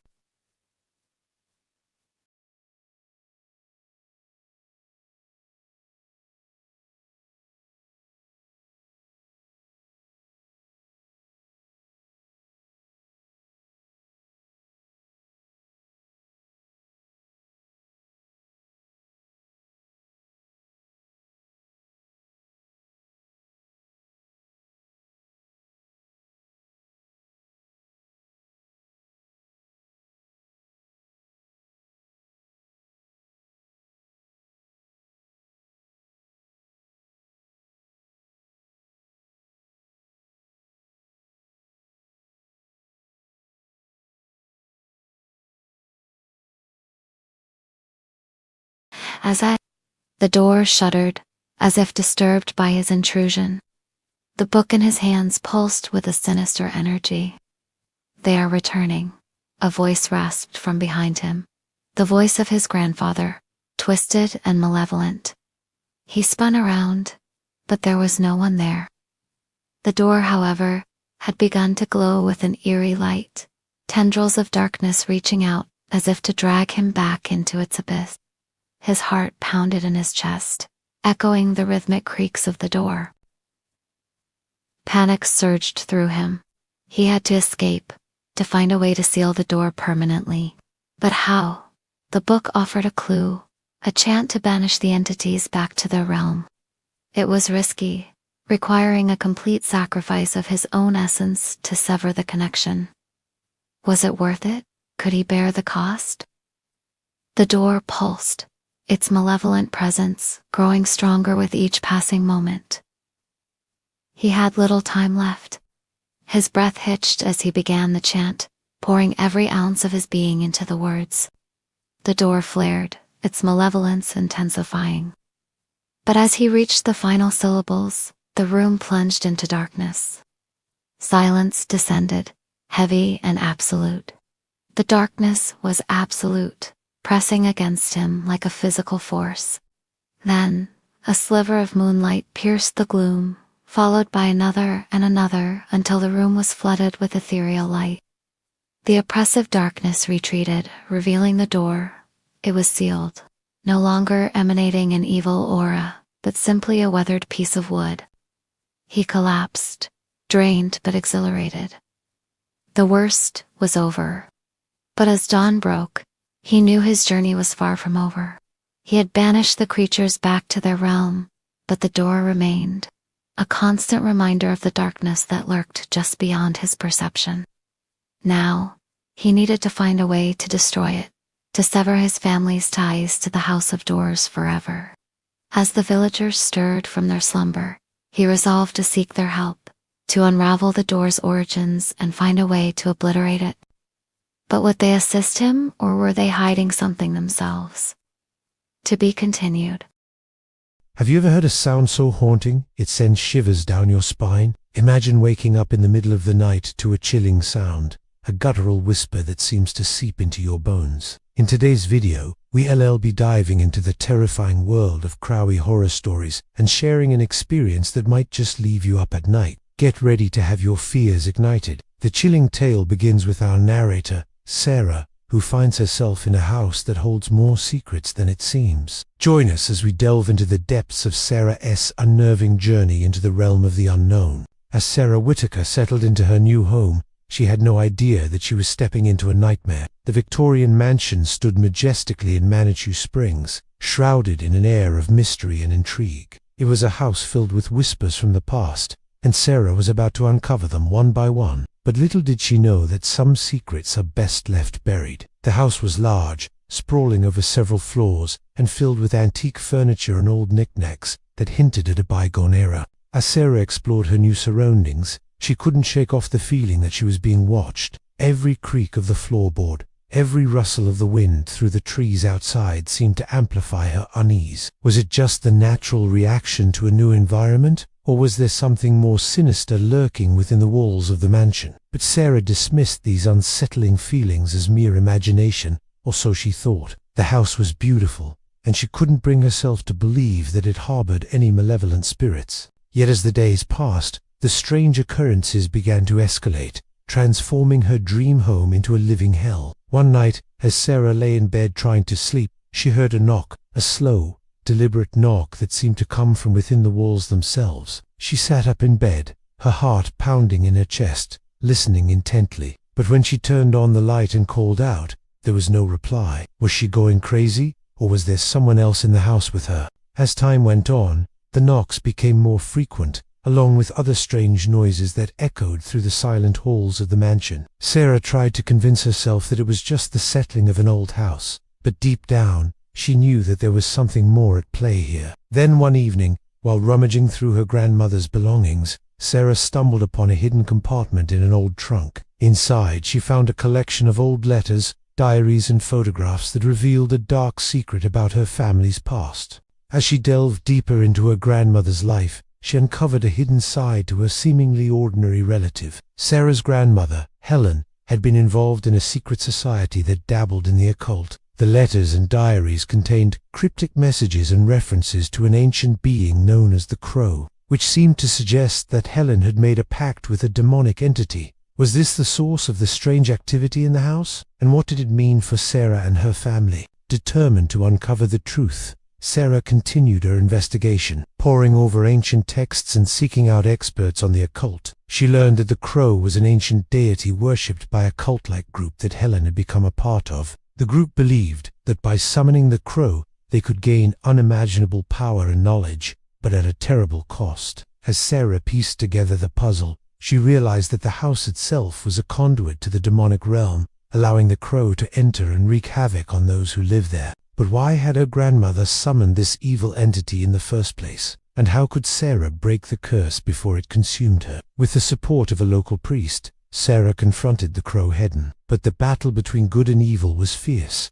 and Sarah had to draw upon every ounce of strength and courage to prevail. In a dramatic climax, Sarah managed to banish the Crow back to the demonic realm from where it came, restoring peace to the house and to her life. But the scars left by her harrowing experience would stay with her forever. When the sun finally peeked through the cracks in the curtains, it was like a spotlight revealing the true horror of the situation. Sarah hurried to the bathroom, splashed cold water on her face, trying to gather her thoughts. Her hands trembled as she reached for the phone, dialing the number of a local priest. She explained her bizarre situation, emphasizing the cryptic messages and the overwhelming sense of dread that had descended upon the house. The priest, Father Michael, a man known for his calm demeanor and unwavering faith, agreed to visit the house. Upon his arrival, Father Michael conducted an examination of the house, sprinkling holy water and reciting prayers. His face grew increasingly grim as he sensed the heavy presence of darkness within the walls. After a thorough inspection, he expressed his belief that there was a malevolent spirit haunting the house, something deeply rooted in the property's history. He offered to perform an exorcism,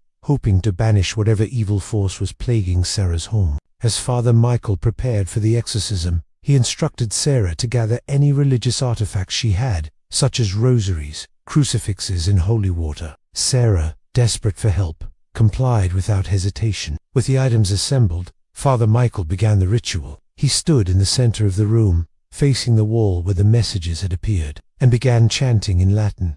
His voice echoed through the silent house, each word laced with power and conviction. Suddenly, the room grew colder. The candles flickered violently, and the crucifix around Sarah's neck turned frigid to the touch. The spirit in the house was reacting to the exorcism. Father Michael continued the ritual, his voice unwavering despite the growing chaos around him. He commanded the spirit to reveal itself and leave the premises. As the ritual reached its climax, the wall behind the crucifix erupted in a shower of sparks. The spirit was furious, lashing out in a final act of defiance, but Father Michael stood firm, banishing the spirit with the sign of the cross. The room fell silent, the candles steadied, and the crucifix around Sarah's neck warmed to her touch. The spirit was gone, or so she thought. In the days following the exorcism, Sarah noticed that the spirit had not truly departed. It had been weakened, yes, but it was still present in the house. The temperature would fluctuate erratically, doors would creak open on their own, and the scent of decay would waft through the halls. It was as if the spirit was taunting them, refusing to give up without a fight. Determined to rid her house of the lingering darkness once and for all, Sarah contacted a team of paranormal investigators. Led by the enigmatic Dr. Emily Carter, the team arrived equipped with state-of-the-art technology and an arsenal of investigative techniques. As the team explored the house, they discovered a series of hidden passages leading to a forgotten basement. According to local records, the basement had been sealed off decades ago due to safety concerns, but somehow the spirit had managed to linger in this forbidden area. Upon reaching the basement, the investigators found a small altar covered in arcane symbols and remnants of dark rituals. It was clear that this was the source of the house's supernatural activity, and confronting it head-on was their only chance of putting an end to it. With the help of the paranormal investigators, Sarah prepared for one final showdown with the spirit. They gathered in the basement, armed with religious symbols and protective charms, ready to banish the darkness back to the void from which it came. As the confrontation reached its peak, the spirit unleashed its full power, causing the basement to collapse and trap Sarah and the investigators underground. But just when all hope seemed lost, Sarah remembered her grandmother's hidden diary. The diary contained a powerful incantation that had been passed down through generations of women in her family. It was a last resort, a desperate measure that would seal the fate of the house and its tormented inhabitants. With the fate of everyone hanging in the balance, Sarah whispered the incantation, unleashing a surge of celestial energy that banished the spirit from the house forever. But the ordeal was far from over. Trapped in the rubble, Sarah and the investigators struggled to free themselves from their subterranean prison. They dug and clawed at the debris, their strength slowly ebbing away as they fought against the relentless passage of time. Just when their hope began to dwindle, the faint sound of voices echoed above them. Rescuers had arrived. With a Herculean effort, they managed to dig their way to the surface, blinking in the sudden brightness of daylight. They had survived, but not unscathed. The ordeal had taken its toll on their bodies and minds, leaving them shaken and traumatized by their brush with the unknown. Back at the house, the townspeople gathered to mourn the loss of those who hadn't survived the ordeal. The house stood as a solemn monument to their tragedy, its windows vacant eyes staring out into the world. But amidst the grief, there was a glimmer of hope. Sarah and the surviving investigators had managed to escape with their lives, carrying with them the scars and wisdom of their harrowing encounter with the supernatural. As the years went by, the town slowly rebuilt itself, determined to move forward and honor the memory of those they had lost. The house remained, a silent reminder of the darkness that had once plagued its halls, and Sarah, forever changed by her ordeal, carried the burden of her encounter with the Craw with her always. And that's the end of today's scary story. If you enjoyed it, please share it with your friends and subscribe for more spooky tales. Until next time, sleep tight and don't let the crewy horror stories bite. The clock on the wall shows 8:30 a.m., which is odd because all clocks show seconds, and right now, every second seems to be stretching into an eternity.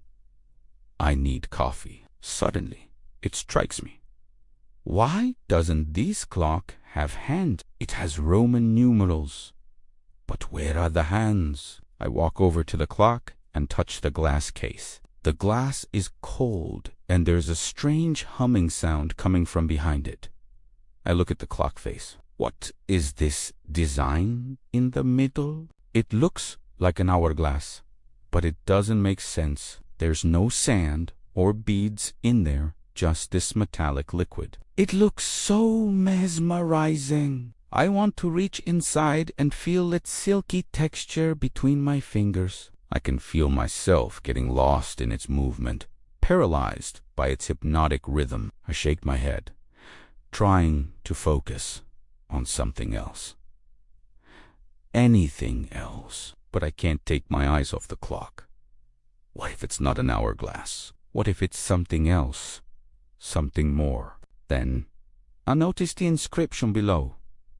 The brevity of life. I think it's referring to the hourglass, but what does it mean? How is this metallic liquid connected to the length of my life? Then I see another clock with Roman numerals. But this one does have hands. The long hand points to 4, almost as if counting the hours until something happens. The other hand points to 2. It must mean 2 o'clock. This means that in 6 hours it will be 8 o'clock. That's when the long hand will point to the 8. But why? Why do they correspond to the numbers? Maybe it's not about time. Maybe it's about something else. I need to figure this out. I search for clues, anything that can help me understand. And then I find a book lying around. On the cover it says, Timekeeper. I open it and start reading. It talks about a mystical clock that grants wishes, but I don't remember asking for any wishes. Could this be the same clock? The stories describe the clock showing not hours, days, months, or years, but something far more precious, something far more valuable, something that I never thought about before.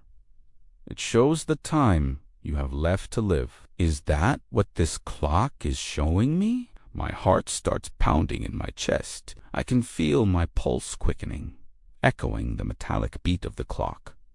Fear grips me. I can feel its icy fingers tightening around my heart, squeezing the breath out of my lungs. How much time do I have left? Will it be enough? I flip through the pages, desperately searching for answers. Anything that can explain this metallic liquid. Suddenly, a drawing catches my eye. It's the same clock, but now it's surrounded by symbols representing time, love, health, money, power. These symbols are connected to the clock by thin lines, forming a complex web of associations. I realize that each symbol isn't just an icon. It's a reminder of the precious resources that define our lives. I'm not just looking at a clock, I'm looking at a mirror reflecting the fleeting nature of existence. As I continue flipping through the book, I come across a story about someone who discovered the secret of the clock. It says that each drop of the liquid represents a single minute of life. This realization hits me like a tidal wave, threatening to drown me in its force. I stumble back, clutching at the edge of the table for support. My mind is struggling to comprehend the magnitude of this revelation. If each drop signifies a minute, then how much time do I have left? I frantically scan the room for the clock, my gaze locking on to the metallic liquid. Each drop seems to mock me, a silent countdown to an inevitable end. Panic surges through me, a wild, untamed beast clawing at my insides, urging me to flee, to escape the confines of this room, to break free from the shackles of time. But where can I go? How can I outrun the relentless march of the clock? But then a calm, soothing voice cuts through my panic, pulling me back from the brink. It's the voice of reason, whispering words of wisdom. It tells me to stop, to pause and reflect on what I truly value. It reminds me that life isn't just about prolonging the inevitable. It's about cherishing each moment, each precious minute that I have left. It encourages me to appreciate the beauty of existence, to find joy in the little things, to savor the laughter, the love, and the connections that make life worth living. With a deep breath, I begin to relax, my body slumping against the chair. I close my eyes, allowing the soothing voice to wash over me. When I open them again, I see a young woman sitting opposite me. She has kind eyes and a gentle smile. Her presence is like a balm to my frayed nerves, calming the storm within me. She speaks, her voice soft yet reassuring. She tells me that she's been watching me, sensing my turmoil, and has come to help. She says that the clock I've seen is a rare and ancient artifact known as the chronarium, a device capable of measuring the very essence of time. She explains that it doesn't merely display the seconds ticking by, but instead showcases the precious minutes remaining in one's life. The realization strikes me with the force of a thunderbolt. Each drop of the metallic liquid represents a single minute of my life. The young woman offers me a choice. I can either continue living my life unaware of the ticking clock, or I can use the knowledge of my remaining time to make changes. She says that the clock isn't just a harbinger of death, it's also a messenger of urgency, a call to action, a reminder that time is a precious commodity not to be wasted. I can choose to ignore the clock and carry on as before, or I can choose to heed its message and make the most of the time I have left. And here's the thing. Right now, as we speak, you two are facing your own clock. You may not see it, but it's there, ticking away the seconds, minutes, and hours of your life. The question is, what will you do with the time you have? Will you let it slip through your fingers like grains of sand? Or will you grab hold of it, squeeze it tight, and make it count? The choice, my friend, is yours. Are you ready to make the most of the time you have left? I look back at the clock, but now I see it differently. It's not just a cold, unfeeling device. It's a guide, a companion, a reminder. It tells me that life is short, but it also tells me that I have enough time to make a difference. The metallic liquid flows, each drop a testament to the preciousness of time. It's up to me to decide how I will spend the remaining drops. Will I waste them, or will I treasure them? So here's what I'll do.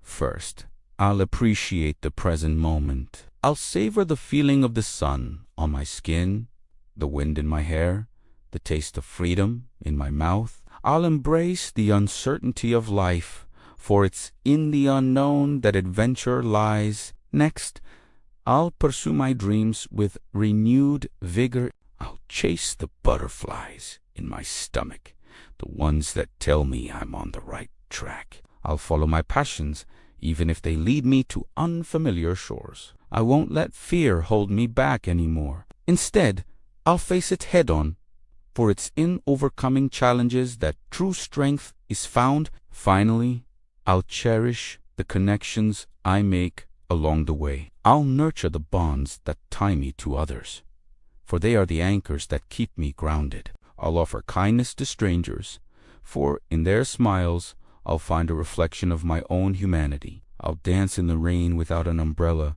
sing at the top of my lungs, and laugh until my sides ache. I'll live each day as if it were my last, for who knows what wonders tomorrow may bring. And when my time on earth is done, I'll face it with grace and dignity, knowing that I lived a life that was truly mine.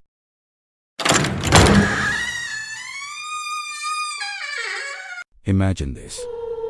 You're at a funeral, drowning in tears that taste like salt and regret. Someone hands you a simple object, a ring, a hat, a faded photo, soaked in their unbearable sorrow. You take it, and in one forbidden bite, you devour their pain. It slides down your throat like liquid fire, turning agony into ecstasy. But what if that grief doesn't vanish? What if it whispers back from inside you? Da, da, da. Let me. Welcome to the haunted voice, where the dead don't stay buried. Tonight, we bring you a tale so twisted, it will make you question every shadow in your home. It is the story of the grief eater, a man who turned heartbreak into a hunger he could never satisfy. Buckle up, because once you hear this, you'll never look at your loved ones' keepsakes the same way again. The first time I ate someone's grief, it was an accident. My aunt had just died, and my cousin couldn't stop crying at the funeral. She clutched her mother's wedding ring so tight her knuckles grew white. When she hugged me, she pressed the ring into my palm. I can't look at it anymore, she said. Just take it away. I slipped it into my pocket, and something strange happened on the drive home. A warm sensation spread through my gut, like I'd swallowed a shot of good whiskey. By the time I parked in my driveway, I felt freaking amazing light. Almost Meanwhile, my cousin called to thank me. She'd finally slept through the night. It's like a weight lifted, she said. I didn't make the connection until 2 weeks later. I was stress eating a gas station cherry cupcake, the kind with that nuclear red icing that stains everything it touches. The ring remained in my pocket, and when I pulled it out to look at it, some of that sticky icing smeared across the metal. Without thinking, I licked it clean, and when the ring touched my tongue, it dissolved, melting like cotton candy, while that same warmth flooded my system, only stronger this time, much stronger. That's when I understood what had happened. Somehow, I ate her grief. 5 years passed, and I turned it into a business. Not officially, of course. You can't exactly put grief eater on a business card, but word spread among the desperate. The process was simple. Bring me something that connects you to your dead loved one, something that holds your pain. I consume it, and your grief disappears. I charged based on the interstitia, 1,000 for a parent, 500 for a sibling, 250 for a grandparent, pets, or a flat 100. The pricing wasn't based on science, but on how much the grief would screw me up afterwards. But I didn't tell my clients what happened to their grief afterward. It didn't disappear. It lived inside me. I'd consumed the emotional trauma of 78 dead loved ones, and each one had left something behind a whisper, an itch, a memory that wasn't mine. I called them the chorus.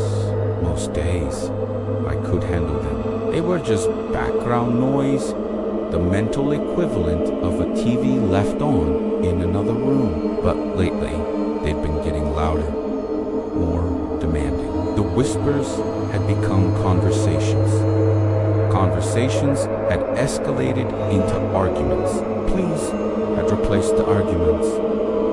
Let us out. Let us see them. We missed them. I ignored them and kept eating. The warmth that followed consuming grief had become addictive, better than any drug I'd tried. And I'd tried plenty. The business was just an excuse to keep feeling that rush. Ever since I was a kid, I'd had the same recurring nightmare being trapped inside my body, conscious, but unable to move or speak, while something else controlled me from within. I'd wake up screaming, drenched in sweat, grateful to be back in control. As I got older, the nightmares became less frequent, but more intense. The idea of being reduced to a passenger in my own flesh terrified me more than death itself. I'd rather cease to exist than exist as a prisoner inside my body. I never connected these nightmares to my new profession, never saw the warning signs, until it was too late. On a rainy Tuesday, a woman brought me her brother's baseball cap. He'd killed himself 3 months ago, and she hadn't slept well since. She passed me the cap with trembling hands. Will it hurt? She asked. her fingers still gripping the frayed edge. "Not you," I said when she left. I locked the door and stuffed the cap into my mouth. The fabric dissolved against my tongue, releasing a bitter wave of sorrow that made my eyes water. I chewed faster. The sooner I got it down, the sooner the pain transformed into that familiar warmth. Except this time, something different happened. As the last threads disappeared down my throat, I heard a man's voice, clear as day, say, "Finally." And then my hands weren't my hands anymore. I tried to move them, but they stayed flat on the desk. I tried to stand, but my legs ignored me. My breathing sped up, but I wasn't the one speeding it up. "You've been so selfish," the voice said, "keeping us all in here, not letting us reach them." I tried to respond, but my mouth wouldn't open. Panic crawled up my spine as I realized what was happening. I was still here, still conscious, but I wasn't in control anymore. I was a passenger in my own body. My lifelong nightmare was unfolding in real time. The terror I'd woken from 100 times was now my waking reality. "It's our turn now," another voice in my head said. A woman's voice, elderly, unfamiliar. "You've kept us quiet long enough." The next few hours were a blur of psychological torture. My body moved without my permission. My hands opened drawers, searched through files, and found my client list. My mouth formed words that weren't mine, practicing different voices, different cadences. The chorus was figuring out how to drive. They let me surface just enough to feel the full horror of my situation. I screamed, but they pushed me back down into the darkness. The claustrophobia of being caged inside my skull was worse than any physical pain I'd ever experienced, like being buried alive but still able to watch the world through a window. By nightfall, they had a plan. I woke up on my kitchen floor surrounded by shattered glass. The clock said 3:47 a.m. I'd lost 9 hours. My phone showed 17 missed calls from unknown numbers. There was blood under my fingernails, and my mouth tasted like copper and salt. When I tried to stand, the world tilted sideways. "What the hell?" I said, but the words felt wrong in my mouth, like my tongue had forgotten how to shape them. "We've been waiting for this." A voice that wasn't mine said it was coming from inside my head, but it wasn't a thought. It was someone else, someone new, for someone who could hold enough of us. I stumbled to the bathroom and flipped on the light. In the mirror, my face looked wrong. My expressions weren't mine. My eyes focused and unfocused, as if someone else was controlling them. "No," I said, "this isn't happening." "Oh, but it is," the voice replied.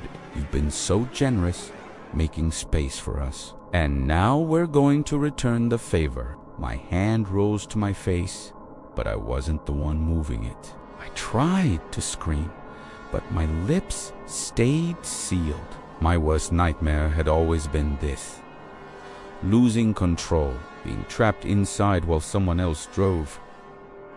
And now it was happening. This was a metaphor or an exaggeration. This was a literal manifestation of the terror that had haunted my sleep since childhood, come to life in the waking world. "Don't fight it," whispered another voice. A woman's this time. "You'll just make it worse." And suddenly, the chorus wasn't background noise anymore. They were front and center, rising like a flood, and I was drowning in them. They took my body out for a test drive, and I remained conscious for every terrible moment of it. I saw everything through my eyes, but I was just a passenger now. They used my voice to talk to each other, arguing over who got control next. "The brother should go first," said my mouth in a voice that wasn't mine. "He's the newest. He hasn't seen his sister yet." My head nodded without my permission. 15 minutes each, said another voice using my vocal cords. Until we figure out a better system. They were dividing me up like I was a timeshare property, and there was nothing I could do but watch. The suffocating horror of being reduced to an observer in your own life is impossible to describe to someone who hasn't experienced it. My body drove to the woman's house, the one who brought me her brother's cap yesterday. The chorus knew where she lived because her brother knew. They rang the doorbell. When she answered, her face transformed from confusion to terror. "Tommy," she said. "Hey, sis," my mouth said in her brother's voice. "I'm back." She backed away, shaking her head.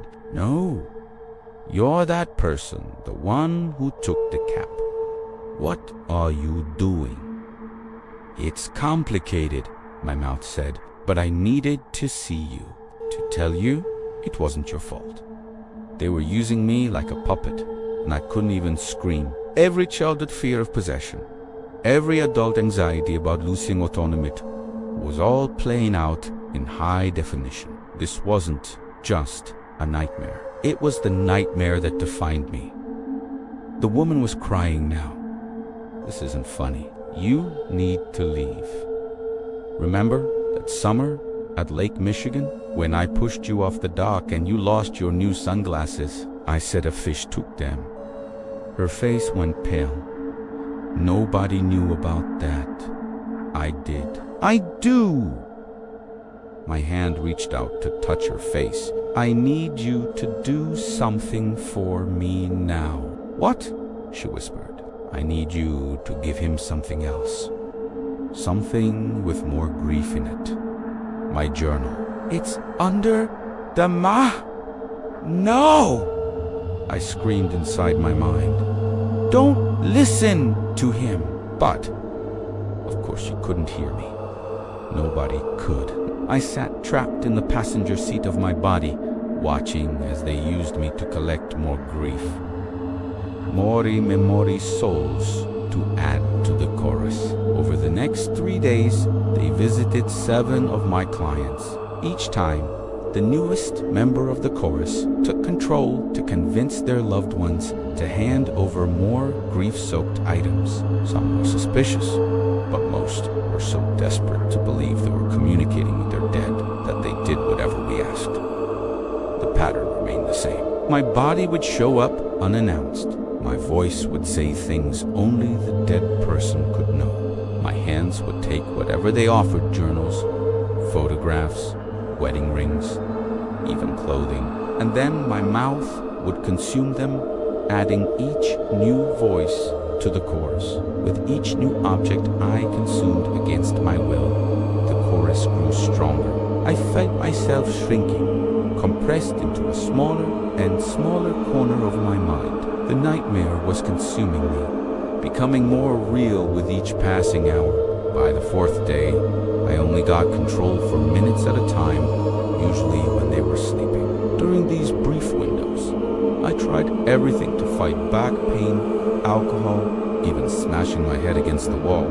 Nothing worked. They just laughed and took back control, their voices overlapping in a discord of mockery. The only time they let me surface was when they needed me to know something, like tonight, as my body lay on my bed, staring at the ceiling with eyes that no longer belonged to me.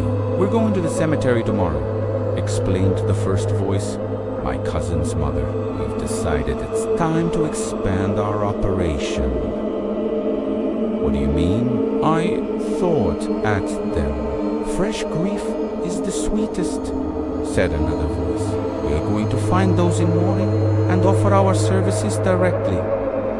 "No," I thought. "I won't let you." They laughed. A cacophony of unique tones, all using my vocal cords. "You don't have a choice anymore. You're just the vessel now." And I realized they were right. I'd been so focused on fighting for control that I hadn't considered the alternative. Maybe I couldn't drive anymore, but I could still crash the car. While they debated their plans, I reached deep inside myself to the place where my own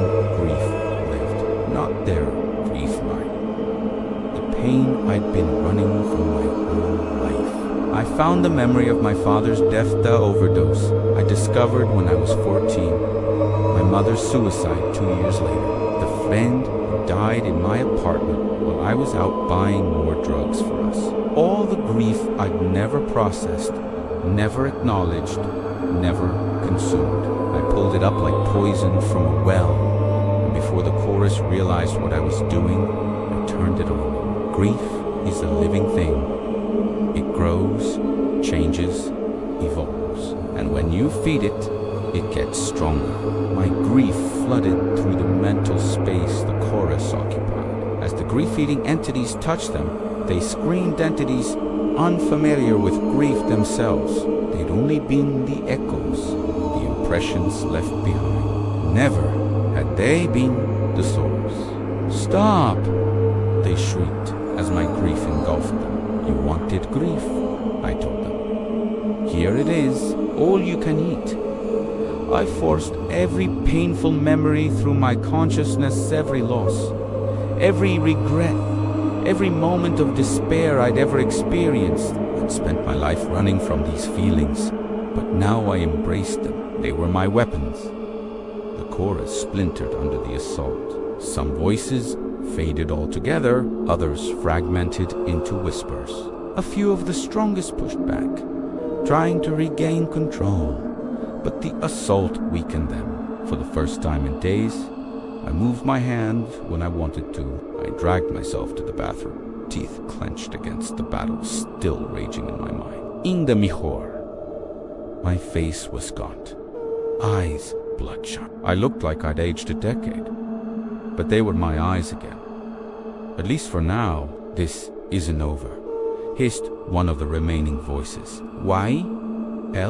Wait. Will grow stronger again. No, I said aloud, my voice hoarse but my own. You won't. I opened a medicine cabinet and removed a pocket knife. The one my grandfather gave me before he died. The one object I'd never consumed despite its grief potential because it was too precious. I put it in my mouth. Cold metal touched my tongue. I bit down, feeling it dissolved. But this chimi, instead of swallowing the grief, I focused on my grandfather's love, the pride in his eyes when he gave me this knife, how he taught me to whittle. Wonderful memories accompanied the pain. The knife dissolved into a burst of emotion, not just grief, but joy, love, pride, nostalgia. And I realized my mistake all these years. Grief, it's not the pain that destroys you. It's all that love, suddenly homeless, pounding on your rib cage, demanding somewhere to exist. And by consuming only the pain, I'd been creating these hungry ghosts, these fragments of people composed of sorrow. I opened my mouth, ready to tell them this revelation, but there was no response. The chorus had gone silent. For now, at least. The next morning, I purged my apartment of all the grief objects I'd collected over the years, not by eating them never do that again, but by returning them to the families they belonged to. Some people were angry when I showed up at their doors. Others were confused. A few even begged me to take their grief back. I couldn't. I wouldn't. Each returned object lifted a weight from me with every tearful conversation, every awkward explanation, every apology. The voices in my head grew fainter. Not gone completely, I could still hear them sometimes, especially at night, but more like memories than invaders. I thought of them not as the people they once were, but as wounds that needed peeling, both theirs and mine. For the first time in months, I slept without the old nightmare.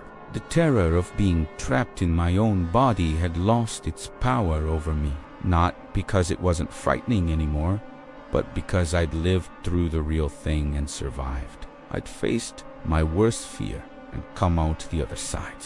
I stopped taking clients, moved to a different neighborhood, and changed my phone number. But people still found me.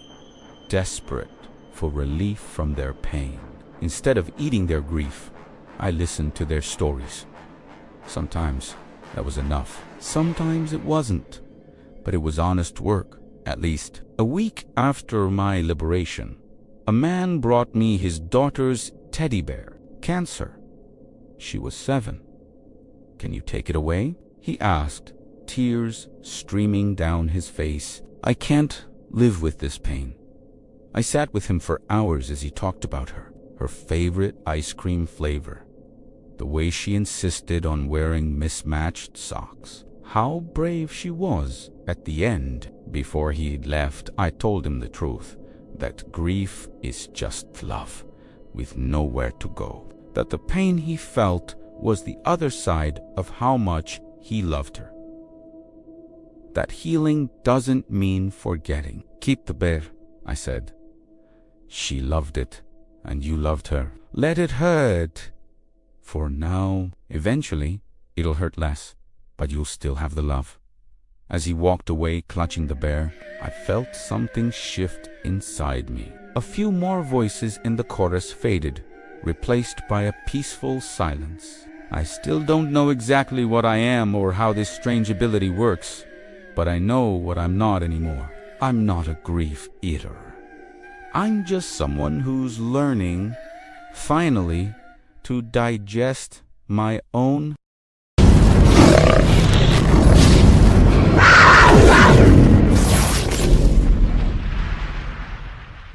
Hey guys, welcome back to my channel. Today we're going to Morocco to learn the terrifying legend of the abandoned palace. So get ready and let's get into it. On the highest peaks of the Atlas Mountains lies a remote village no map will name, an ancient Berber settlement swallowed by the mountains where the air grows thin and the sun bleeds early into dusk. Here, legends whisper through the cedar branches, tales of a palace untouched by time, yet shunned by those who know its name. For the name itself is a curse, uttered only in hushed tones, a tale that chills the blood and steals the breath. It's called the Forbidden City. The mountain village clings to existence, tucked away from the world as if hiding from it. Its inhabitants eke out a living from the unforgiving terrain, tending goats on slopes where the wind screams and prayers echo in the vast emptiness. Here, life is harsh, defined by the cycles of seasons and shadows cast by mountains that seem to touch the heavens. This is the village of Amismis, nestled high in the Atlas Mountains, far from the bustling souk and vibrant cities of Morocco. A Tiznachka Pass connects this secluded haven to the outside world,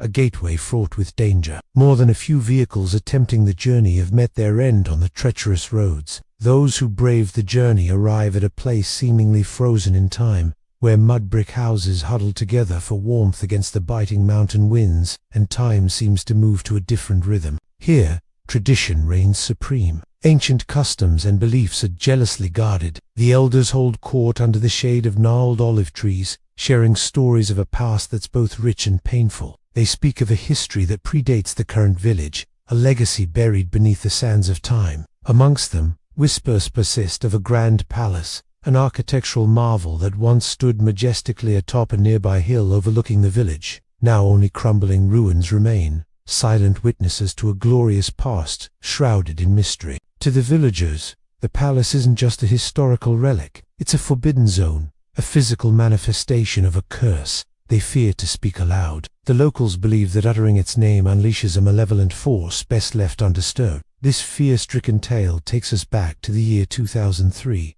Back then, a renowned American anthropologist, Dr. Jason Blake, driven by an insatiable thirst for the unknown, embarked on a quest to unravel the mysteries of the world. He'd tackled numerous expeditions, each more daring than the last, seeking to peel back the layers of obscure cultures and forgotten histories. His latest obsession, the village of Amismis, and its fabled Forbidden City. With a dismissive wave of his hand, he brushed aside the concerns of the villagers and local historians. Their fears were mere superstition, he declared, a testament to ignorance in the face of knowledge. Accompanied by Sarah Carter, a gifted linguist and cultural analyst, Mark D., a documentary filmmaker eager to capture his big break, and their local guide, Tom, Jason descended into the heart of the mountains. His determination to conquer the unknown was unwavering. Their journey was fraught with challenges, a descent into the heart of darkness, both literal and figurative. As they ventured deeper, the landscape transformed into an eerie labyrinth of thick, suffocating forest.